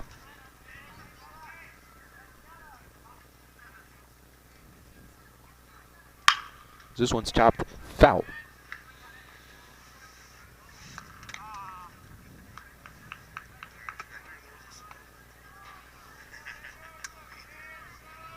Now 0-2. Another inning of work for Harrison Thayer, as he gets Boyer for the second time today for out number 1. That being the 8th strikeout of the day for Harrison Thayer. He's gotten Quintanilla and Boyer there twice. Both swinging strikeouts, at least for Boyer. Number 9, Ben Berglund. Brings Berglund to the plate. He's 0 for 1 today with a strikeout and a walk. He and Boyer both struck out in the first and walked in the third. So hopefully Berglund won't have to have the same result as Boyer in this at-bat.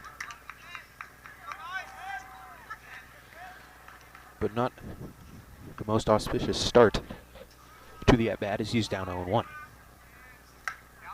Make that 0-2. That one getting the bottom part of the zone, as Thayer has been able to work the corners, really making it difficult on these few hitters.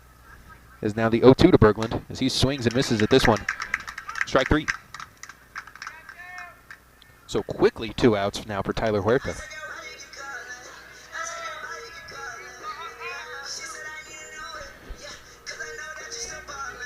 Next strikeout for Thayer will make 10. Number 11, But here's Tyler. Huerta. 0 for 1 with a walk, as that one misses low. Huerta had a chance to bring Boyer from second to third with his fly out in the third, but Daniel left just a bit early, which instead ended the inning as Huerta hits this one hard, but right at the second baseman, Buentello. And that is the first 1-2-3 inning of the day for Harrison Thayer. Hard to believe with how good he's been, but can't quite strike out the side. He gets Boyer and Berglund and Huerta to ground out. A very quick inning there as we are now on our way to the top of the 6th. Back after this. Hey high schoolers, are you interested in a career in sports media? Vype can help. Launched in 2017, our Vype U Ambassador Program is a one-of-a-kind educational scholarship program that offers high school students a chance to gain hands-on experience in the sports media field. Vype U also gives students a platform to build their portfolio of creative work under the guidance of Vype's seasoned professionals. From covering games to publishing photos, writing articles, and conducting on-camera interviews, each Vype U ambassador receives an immersive experience geared toward their interests, while promoting their own school and preparing them for their future. Email info@vypemedia.com to find out more about Vype U today.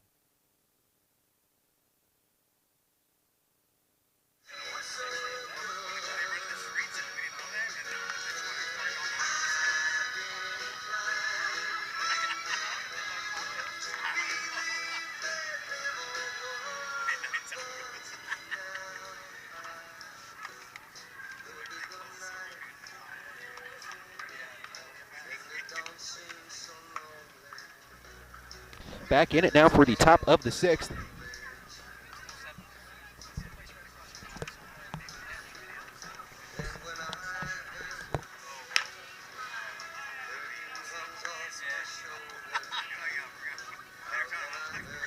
A quick 1-2-3 for Harrison Thayer in the bottom half of the 5th inning. It's huge for him. Not exactly, I obviously don't have the capability of doing everything that I do and then also trying to track pitch count, but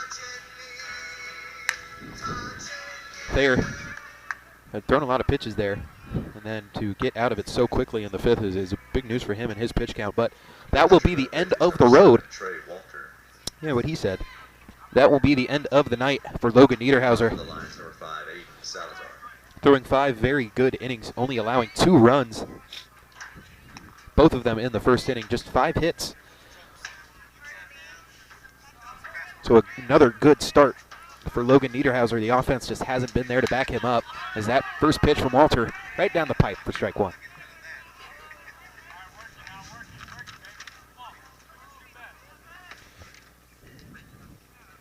It's another inning of 9-1-2. This is the 3rd time in each, this is random, in each even inning, in innings 2, 4, and 6, Leander has started with Aiden Salazar here. And he has walked both times. Now ahead in the count, 2-1.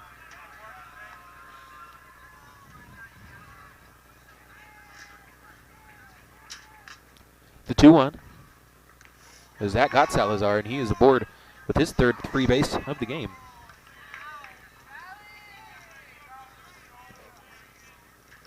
So Walter plunks his first batter of the game. Back to the top of the lineup, number 11. Now 1 on with nobody out. Caden Wheatley, first of the 2 Cadens in the lineup. Wheatley,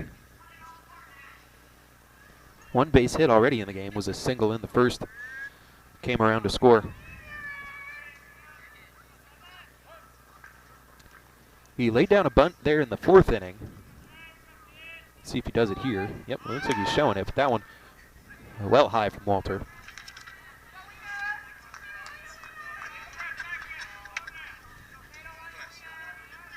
As Eastview now down to their last 6 outs to try and put 2 runs on the board, as long as they don't allow any more. As that pitch smacks into the glove of Quintanilla. That's strike 1 to Caden Wheatley.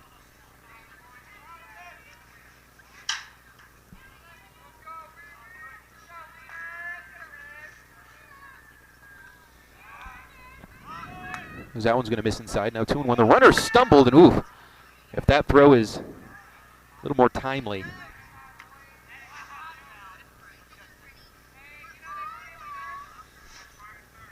And Salazar got tripped up trying to get back to first base. Doesn't end up affecting him, but just a narrowly missed opportunity for the Eastview Patriots. Now 2-1.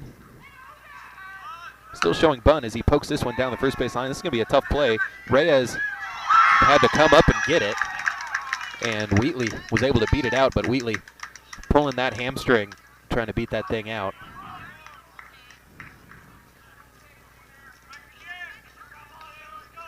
And sounds like he's pulled that hamstring before, so that is a re-aggravation for Caden Wheatley. But couldn't put that more perfectly. That was a perfect bunt there for Caden.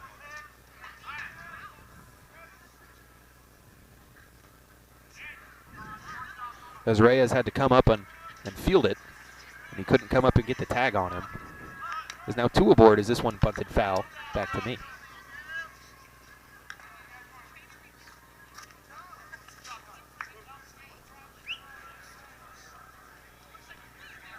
So a bunt single for Caden Wheatley and a hit by pitch for Aiden Salazar. Aiden at second, Wheatley at first. Buentello now looking to bring a runner home.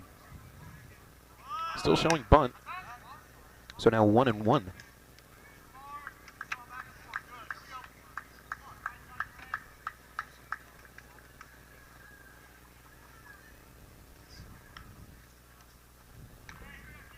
A ball and a strike. Defense charging in. As that one misses as they'll try to get back. As Walter struggling here, finding the strike zone.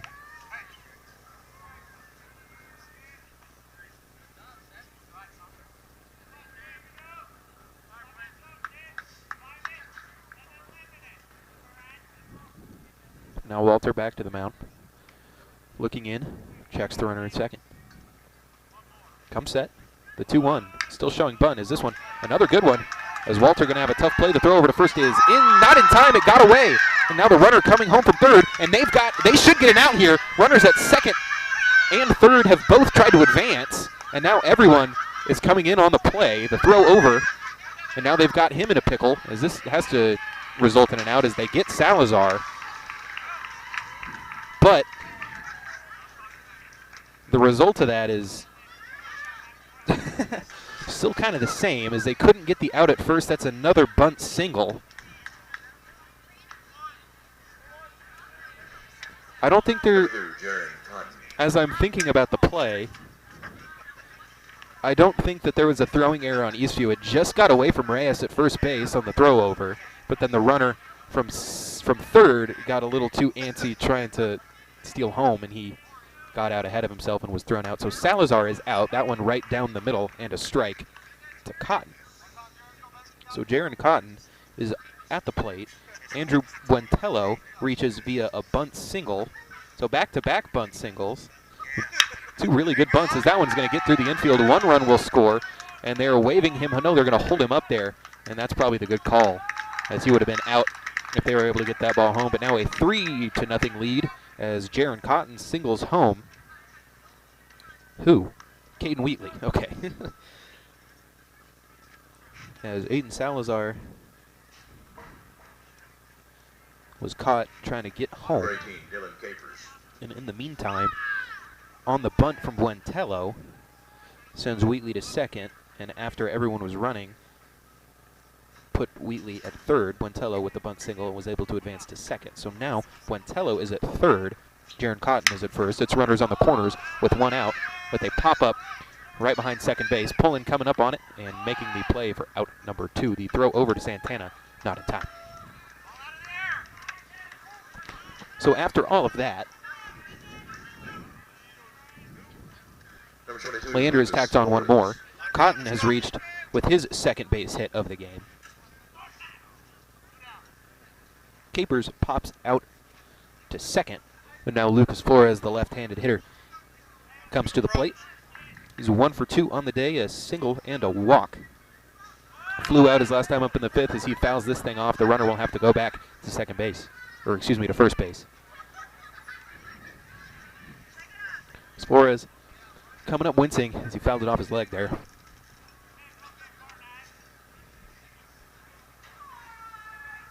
So the runners remain at the corners.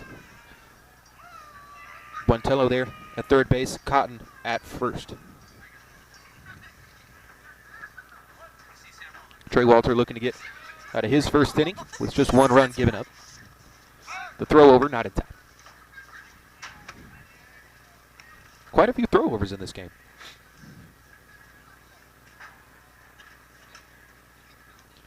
And now the one time I'm glad that the AL West exists, because my team is playing out on the West Coast and I can go home and watch it. Because it's getting started like right now. That's one thing I don't miss about baseball season, is if your team is playing the Angels or the A's or the Dodgers or any of those, Padres, Giants, your game's not starting until like 9 p.m. That one misses high. That's another ball here. There's 1-1.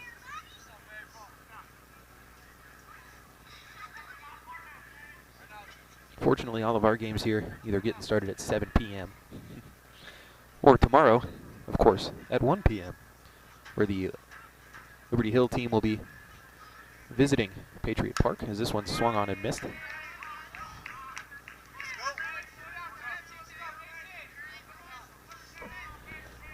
Runner at third, so any base hit scores, which would double the Lion lead here in this 6th inning.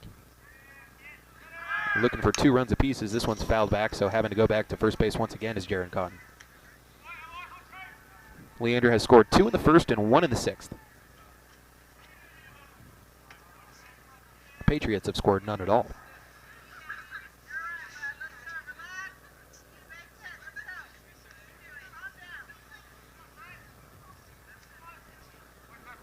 Walter looking in.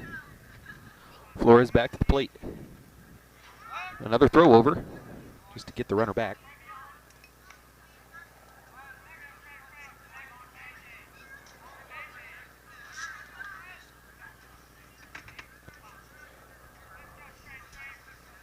Walter checks the runner at third, checks the runner at first, comes set. The 1-2. Just misses the top of the zone there with that pitch. The count evens up at 2-2.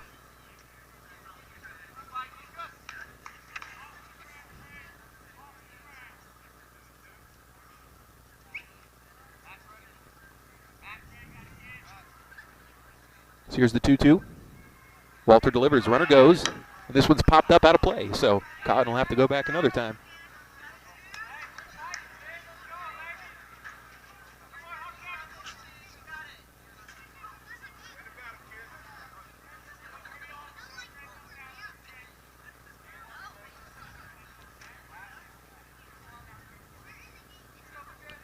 Two balls, 2 strikes.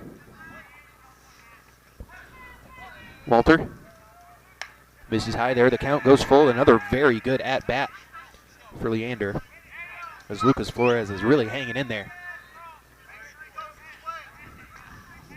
So now, with the full count and 2 outs, Cotton will be off from first base, as he has been trying to do the whole time. And we'll just have 1 more for good measure.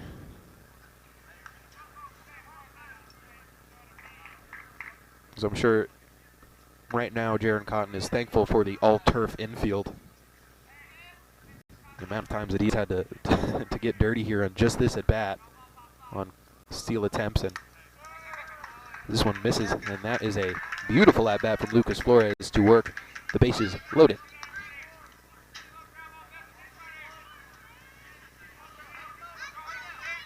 Number 21, Caden Sisson. Caden Sisson, 1 for 3 on the day. Singled back in the 3rd. 3-0 game. Leander looking to break it open with 1 swing of the bat right here as that one misses, and the runner's going to come home. This should be an out. The tag from Walter is not in time.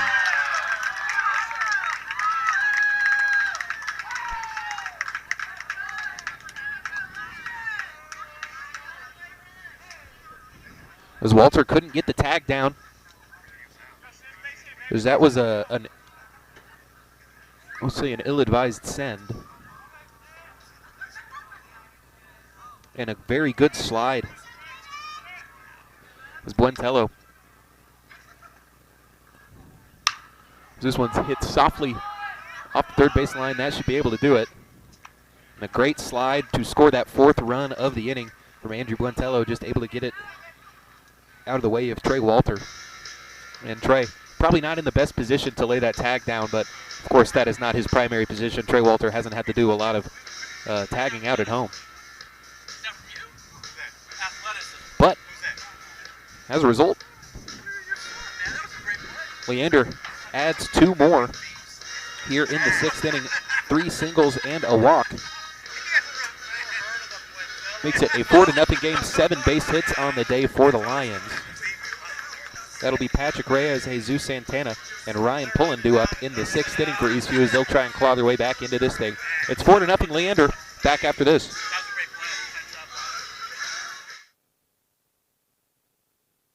What is Vype Live? Vype Live is one of the largest and most respected broadcast and live stream networks in the state of Texas. Vype Live broadcasts any sport you can think of for youngsters of any age, from Pee Wee and Pop Warner to high school, club, college, semi-pro, and beyond. We also broadcast plenty of academic, fine arts, and community-related events as well, and now as partners with Flow Sports. Email us at info@vypemedia.com to find out more. Vype Live. We bring your teams to you.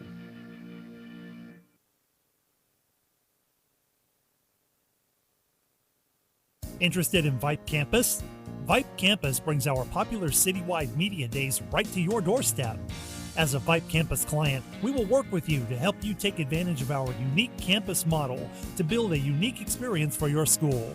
From media day photo shoots of all your athletes to game day coverage, broadcasts and live streams, video and digital content, hype videos, the Vype U program, same day graphics, and of course your very own campus magazine, Vype Campus is truly whatever you want it to be.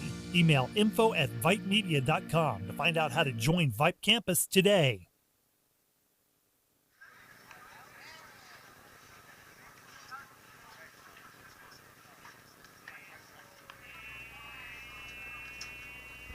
Back into it now.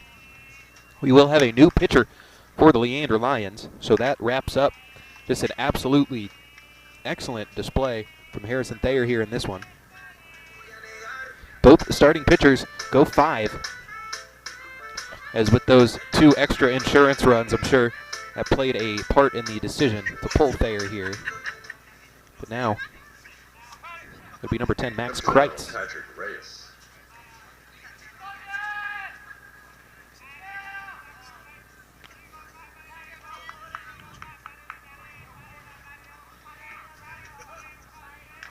So here's Patrick Reyes. 0 for 1 today with a strikeout and a walk. First pitch swinging, so the first pitch for Max Kreitz is a strike. Hey. Here's the 0-1. That misses low to Reyes. Ball and a strike.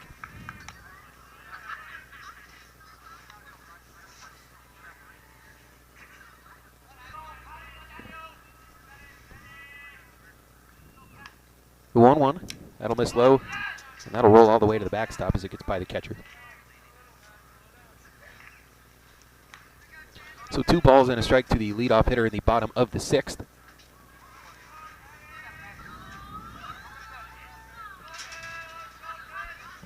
Still looking for that first run of the ball game. Ball and a strike. No, two balls and a strike. Now 2 balls and 2 strikes to Patrick Reyes.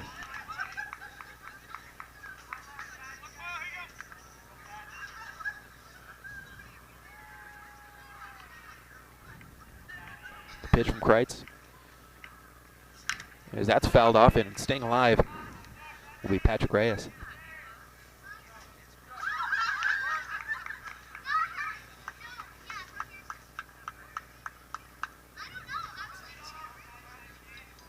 Reyes shakes that one off. He'll step back into the box. Another lefty. There's a lot of lefties in this lineup for the Patriots. There's another 1-2 as this one's chopped right to the first baseman. And a throw over to make the putout for Dylan Capers.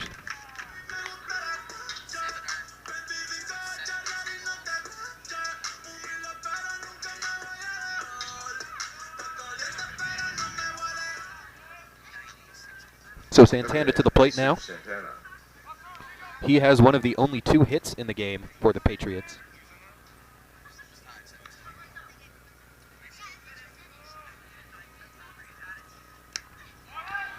That'll miss.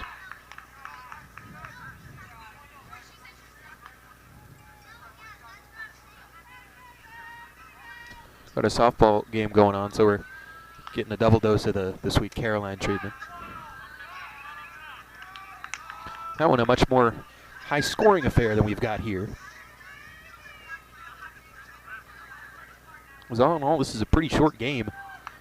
We are in the bottom of the 6th already. The 2-0 as that's swung on, and if that stays fair, it'll be a tough play, and it does. A beautiful pick at third base and a beautiful throw from Lucas Flores just late.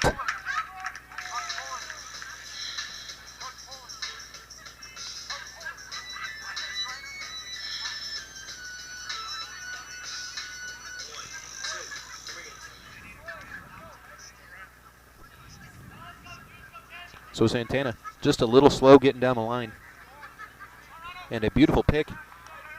And an even better throw over from Lucas Flores.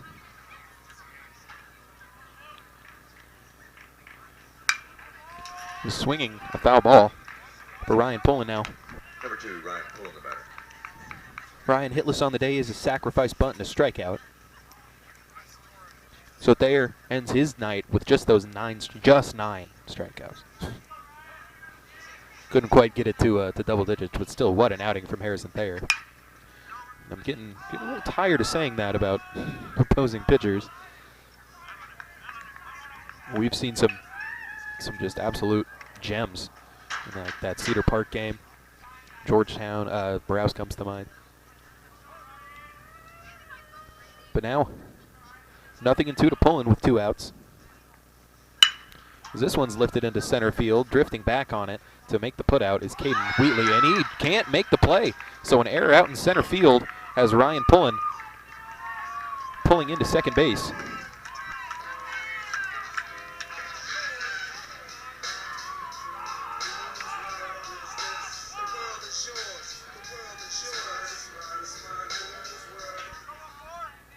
Wheatley just whiffed at that one. Number 14, Gary Torres. Brings Gary to the plate. Gary's 0 for 1 with a walk. Walked back in the 4th. And with a base hit here, he has the opportunity to bring home Ryan Pullen home. Bring home Ryan Pullen, whichever.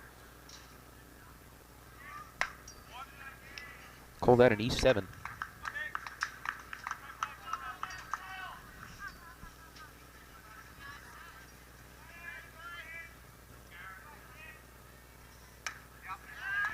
I haven't updated the scoreboard yet.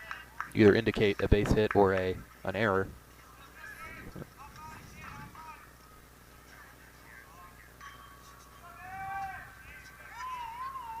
The 1-1.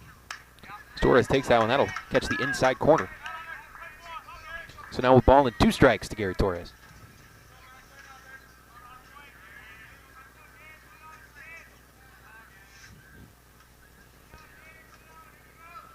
The 1-2. As Torres takes it outside, as that one gets away, Pullen has a chance at third. Ooh, he had it. Ooh. Ryan decides to hold up there. He got a little frozen as that ball was leaking into the outfield, but 2 balls and 2 strikes now on Gary Torres, runner still at second base. Of course, 1 run doesn't really move the needle one way or the other for Eastview.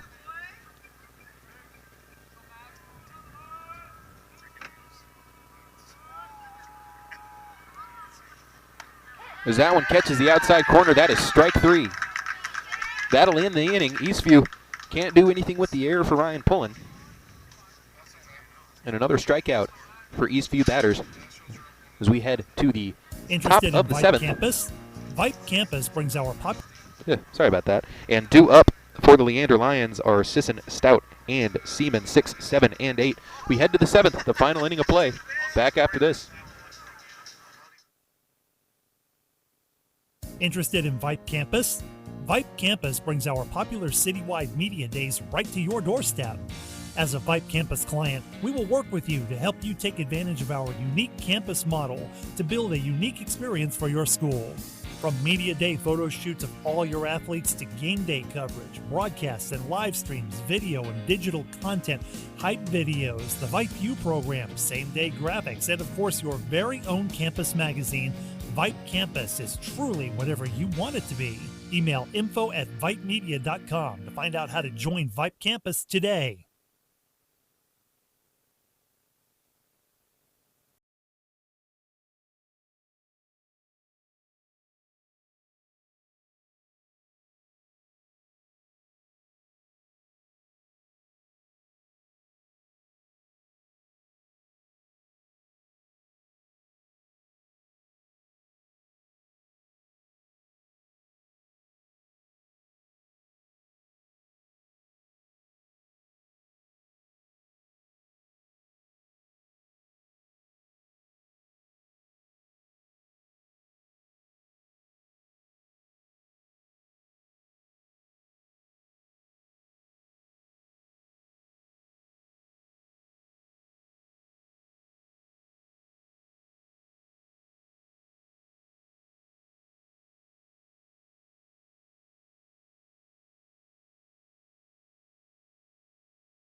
Number 19, Damian Stout.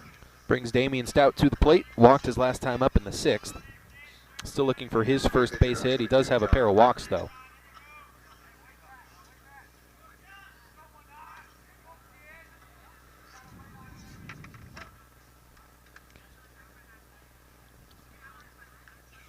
First pitch from Doherty is going to miss away for ball 1.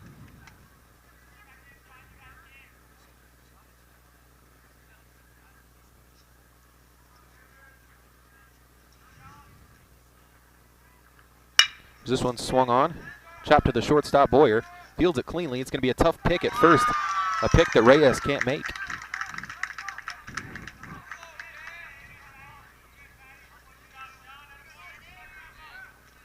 So an infield single gets us started.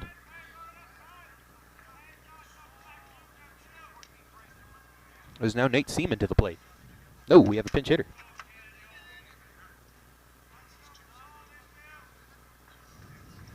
Number 14, Daniel Hernandez.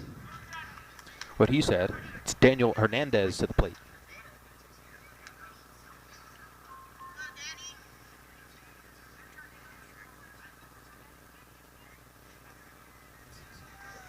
So Seaman ends the day 0 for 3.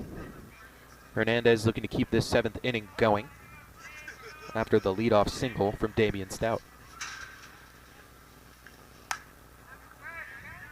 Ball 1, as Aiden Salazar will remain on deck, so it looks like no pinch hitter for him.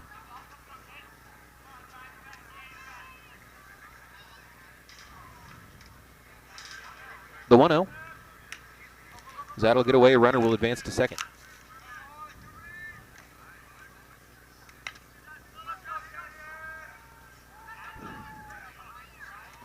Doherty makes his way back to the mound. It's a 2-0 count now to the pinch hitter, Daniel Hernandez.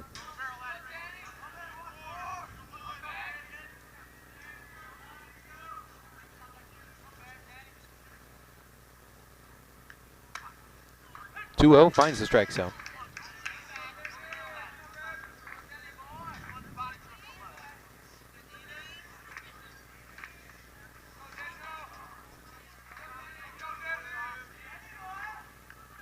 That swung on and missed.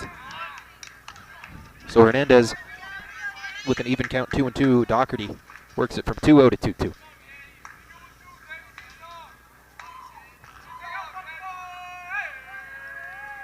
John looking for his first out. Can't get it on that pitch. Count goes full 3-2.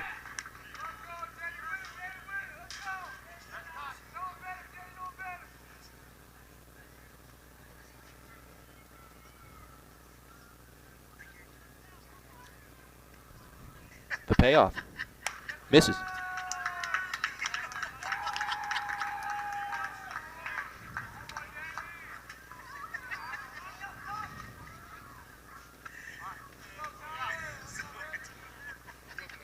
So now 2 aboard with nobody out, bringing up Aiden Salazar.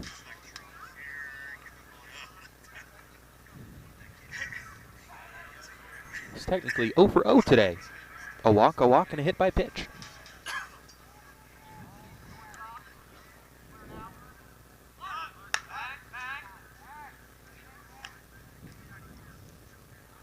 Salazar the batter.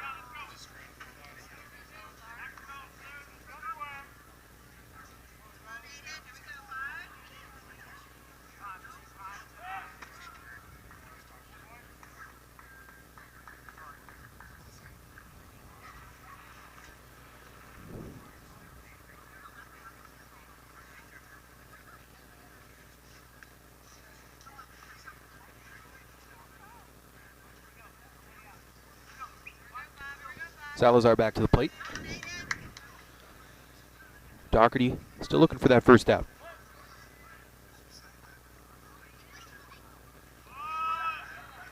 Reyes, the runner going to go, and Quintanilla drops the ball out of his glove, so runners advance.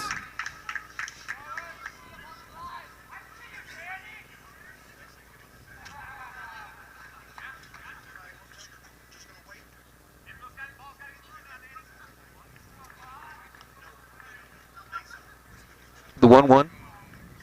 Salazar swings and misses at that one now with the runners in scoring position.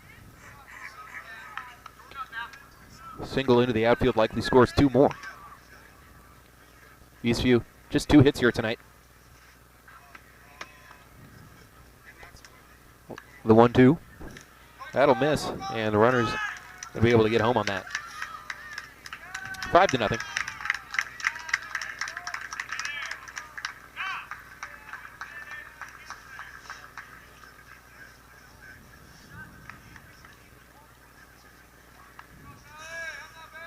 So Stout comes home. Hernandez advances to third. Salazar still looking at a 2-2 count.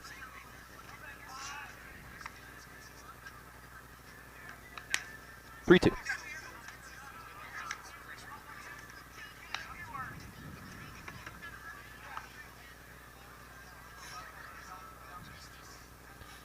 Doherty looking in, gets his sign. The payoff. Ball 4.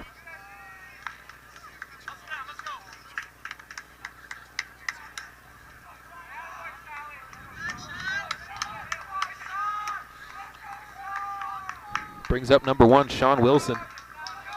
He's got an opportunity to bring somebody home with a base hit or a sacrifice.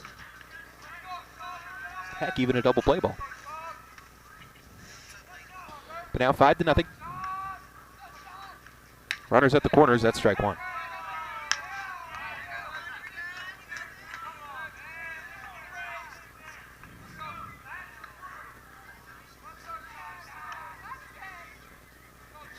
The 0-1. Foul tipped into the glove, strike 2. So Doherty now up in the count 0-2. Got a little space to work. Leander is yet to strike out in across all 3 pitchers here tonight. That one's lifted high into the air, so no strikeout if they can make the play. This one going to get right into the stands. Everyone is fine. Now 0-2, Doherty still with the chance for the punch out. It'll be Buentello on deck for the Lions.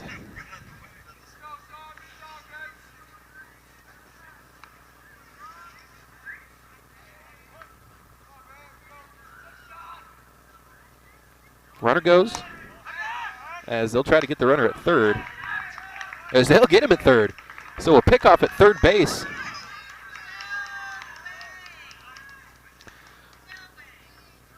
So Salazar does steal second, but they got Hernandez leaking off the bag a little bit. As he is caught stealing for out number 1, a 1-2 count. He's going to miss outside for Sean Wilson. So 2 balls, 2 strikes to Wilson. Now 1 out in the inning, a runner on second base. Well, these people will take that. They're having a hard time finding outs here in the 7th inning. So this one's lifted softly. This will be a tough play for Reyes. Patrick comes back onto it and is able to reach it for the putout, but he comes up a little hobbled.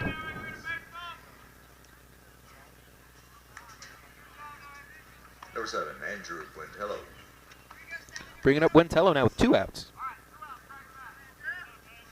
A pop out to the first baseman for Sean Wilson. Buentello and Cotton are the next 2 hitters for the Leander Lions. Buentello had a bunt single.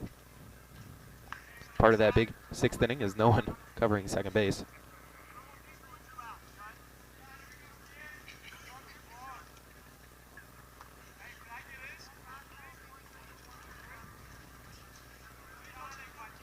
Here's the first pitch. Fouled back. Don't think he was trying to swing at that, but it'll be 8-9-1 for Eastview in the bottom of the 7th inning.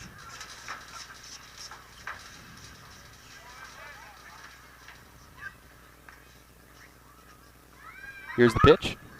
Misses.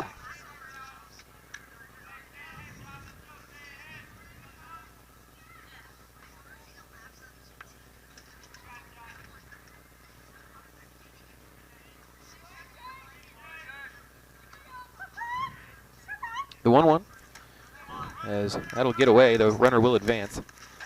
Quintanilla comes and finds it.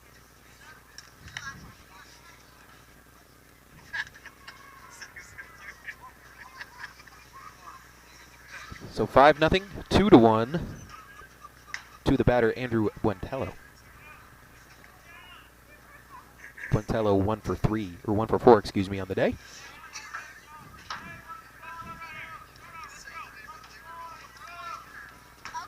Two balls and a strike. Doherty looking in. Here's the pitch, as that's hit right at Pullen for out number 3. A well-struck ball for Buentello, but went right into the waiting glove of Ryan Pullen. That'll end the top of the 7th, but not before Leander is able to tack on one more. They do it with a single, a pair of walks, and a series of pass balls and wild pitches and stuff like that. But now we head to the home half of the 7th. Eastview needs a miracle. Only 2 hits on the day, and they need to put up 5 runs here to try and tie it. Max Kreitz back to the mound for his second inning of work. It'll be Joe Quintanilla, Rendell Ellis, and Daniel Boyer. 8-9-1 due up for your Patriots after this.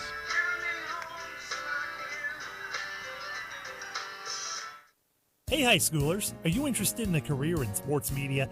Vype can help. Launched in 2017, our Vype U Ambassador Program is a one-of-a-kind educational scholarship program that offers high school students a chance to gain hands-on experience in the sports media field. Vype U also gives students a platform to build their portfolio of creative work under the guidance of Vype's seasoned professionals. From covering games to publishing photos, writing articles, and conducting on-camera interviews, each Vype U ambassador receives an immersive experience geared toward their interests, while promoting their own school and preparing them for their future. Email info@vypemedia.com to find out more about Vype U today.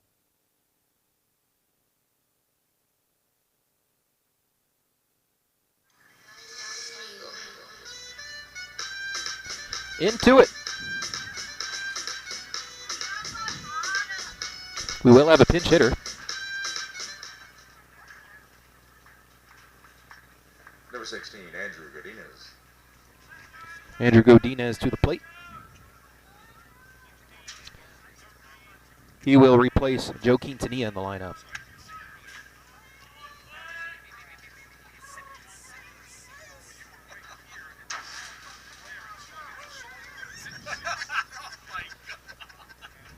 Eastview throwing out some pinch hitters for number 10, Max Kreitz.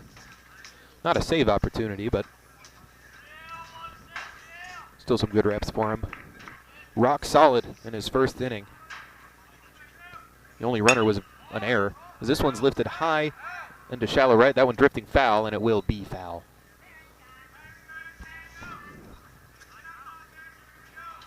So now 0-1 to Godinez. Ellis on deck in theory. Yep, Ellis is on deck. He is out there in the batter's circle. Now 0-1.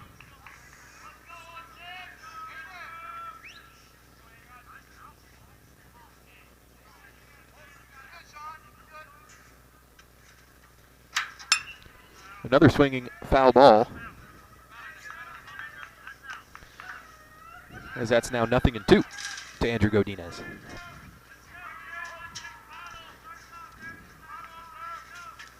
The pitch from Kreitz, foul back.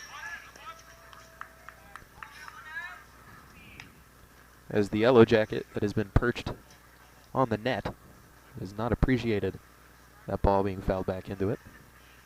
I've had my eye on that thing the whole time. The 0-2. That'll miss outside. Thought it might be dead, but it's been moving around.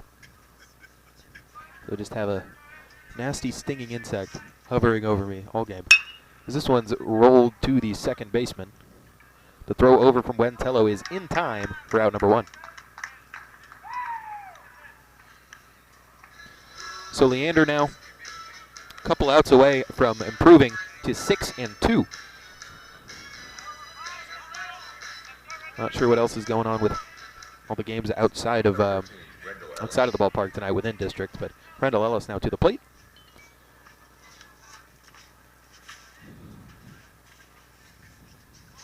Ellis showing bunt, gets it down. We're going to call that a foul ball.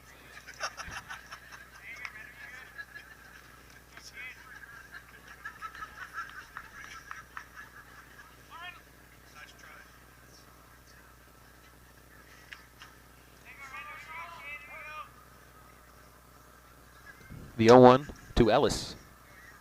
Rendell swings at that one. That's strike 2.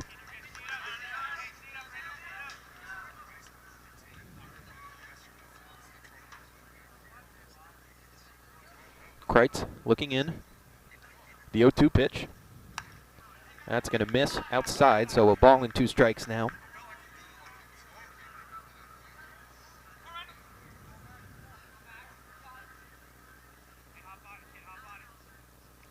The 1-2. Swing and a miss. That's strike 3. That is the 11th strikeout of the game for Lion pitchers. 9 for Thayer. 2 now for Kreitz.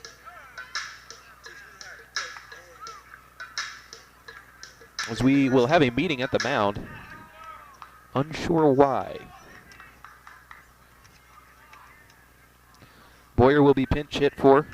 It'll be Hector Perez. Oh, they're going to get Kreitz out of the game. So Hector Perez will pinch hit for Boyer.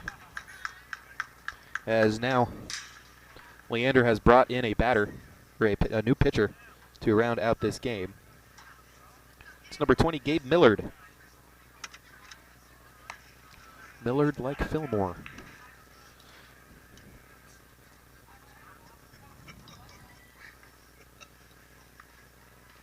So as Gabe Millard steps to the mound, we'll go ahead and take our final break of the broadcast. We'll be back in about 30 seconds.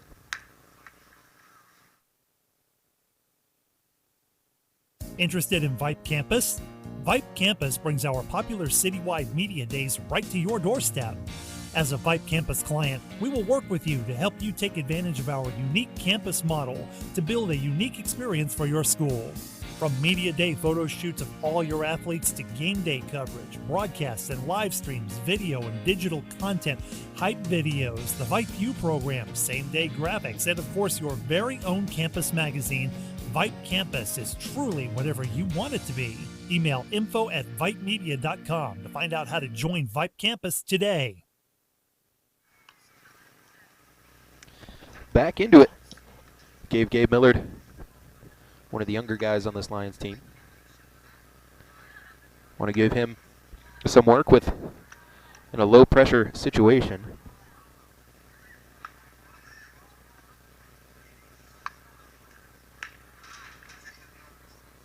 So Millard steps to the plate, or steps to the mound with 2 outs in the bottom of the 7th.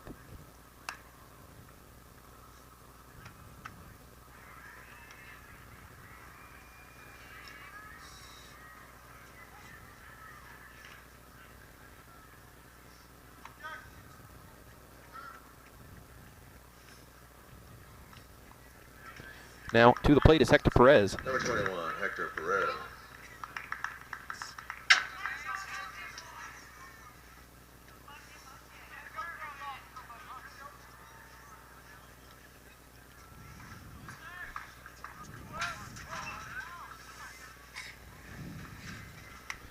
That'll miss outside. Ben Berglund on deck.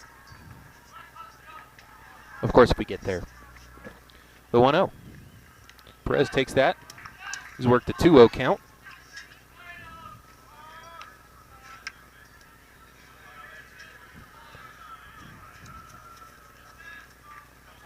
Huerta going out to get that one.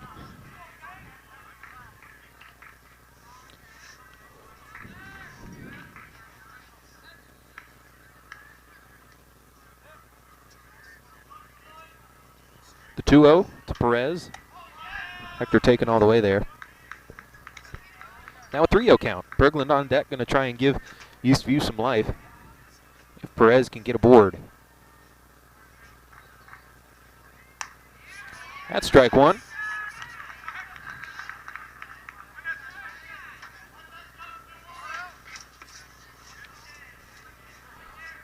The 3-1 pitch misses for ball 4.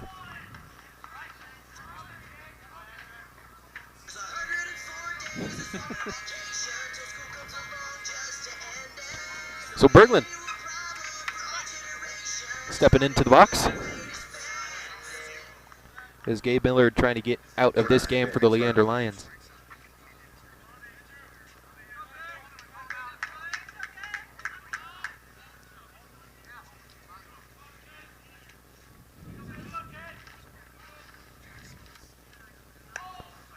As Millard was missing all over the place with these.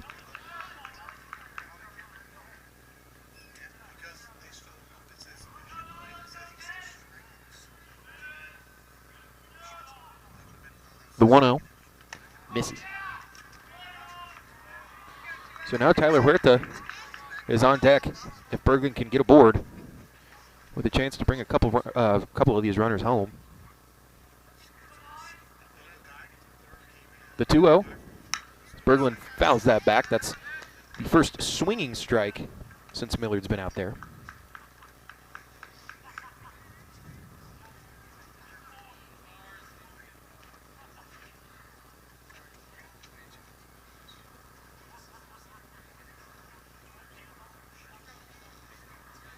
Two balls, one strike to the Eastview left fielder, Ben Berglund.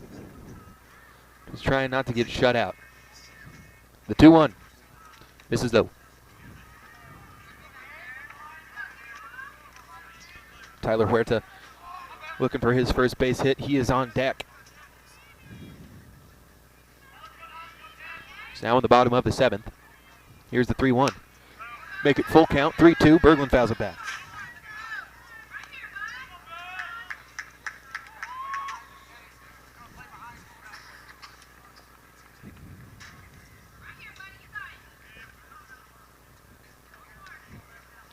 As the count full, Perez should take off on the release. Millard looking in. The 3-2. That'll miss inside as Berglund walks, and now Tyler Huerta coming to the plate.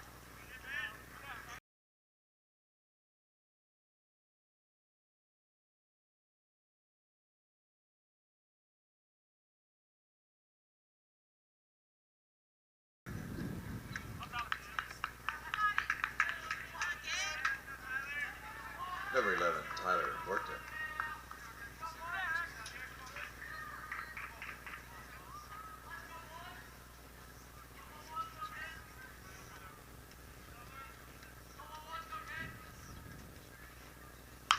Huerta, little cue shot off the end of the bat. That could do it. And do it shall. Millard gets out of it. And that ends the game. It's 5-0. Leander gets the victory over the Eastview Patriots. The Lions will improve to 6-2. The Patriots will fall to 1-6. It was a beautiful outing from Lions pitching. Harrison Thayer with 5 excellent innings of work, only giving up 2 hits. Kreitz and Millard, between them, no hits. So Eastview we will be back here bright and early. Not really. I'll be here at around 11:30, but the game won't get started until 1 o'clock, where we will have the Liberty Hill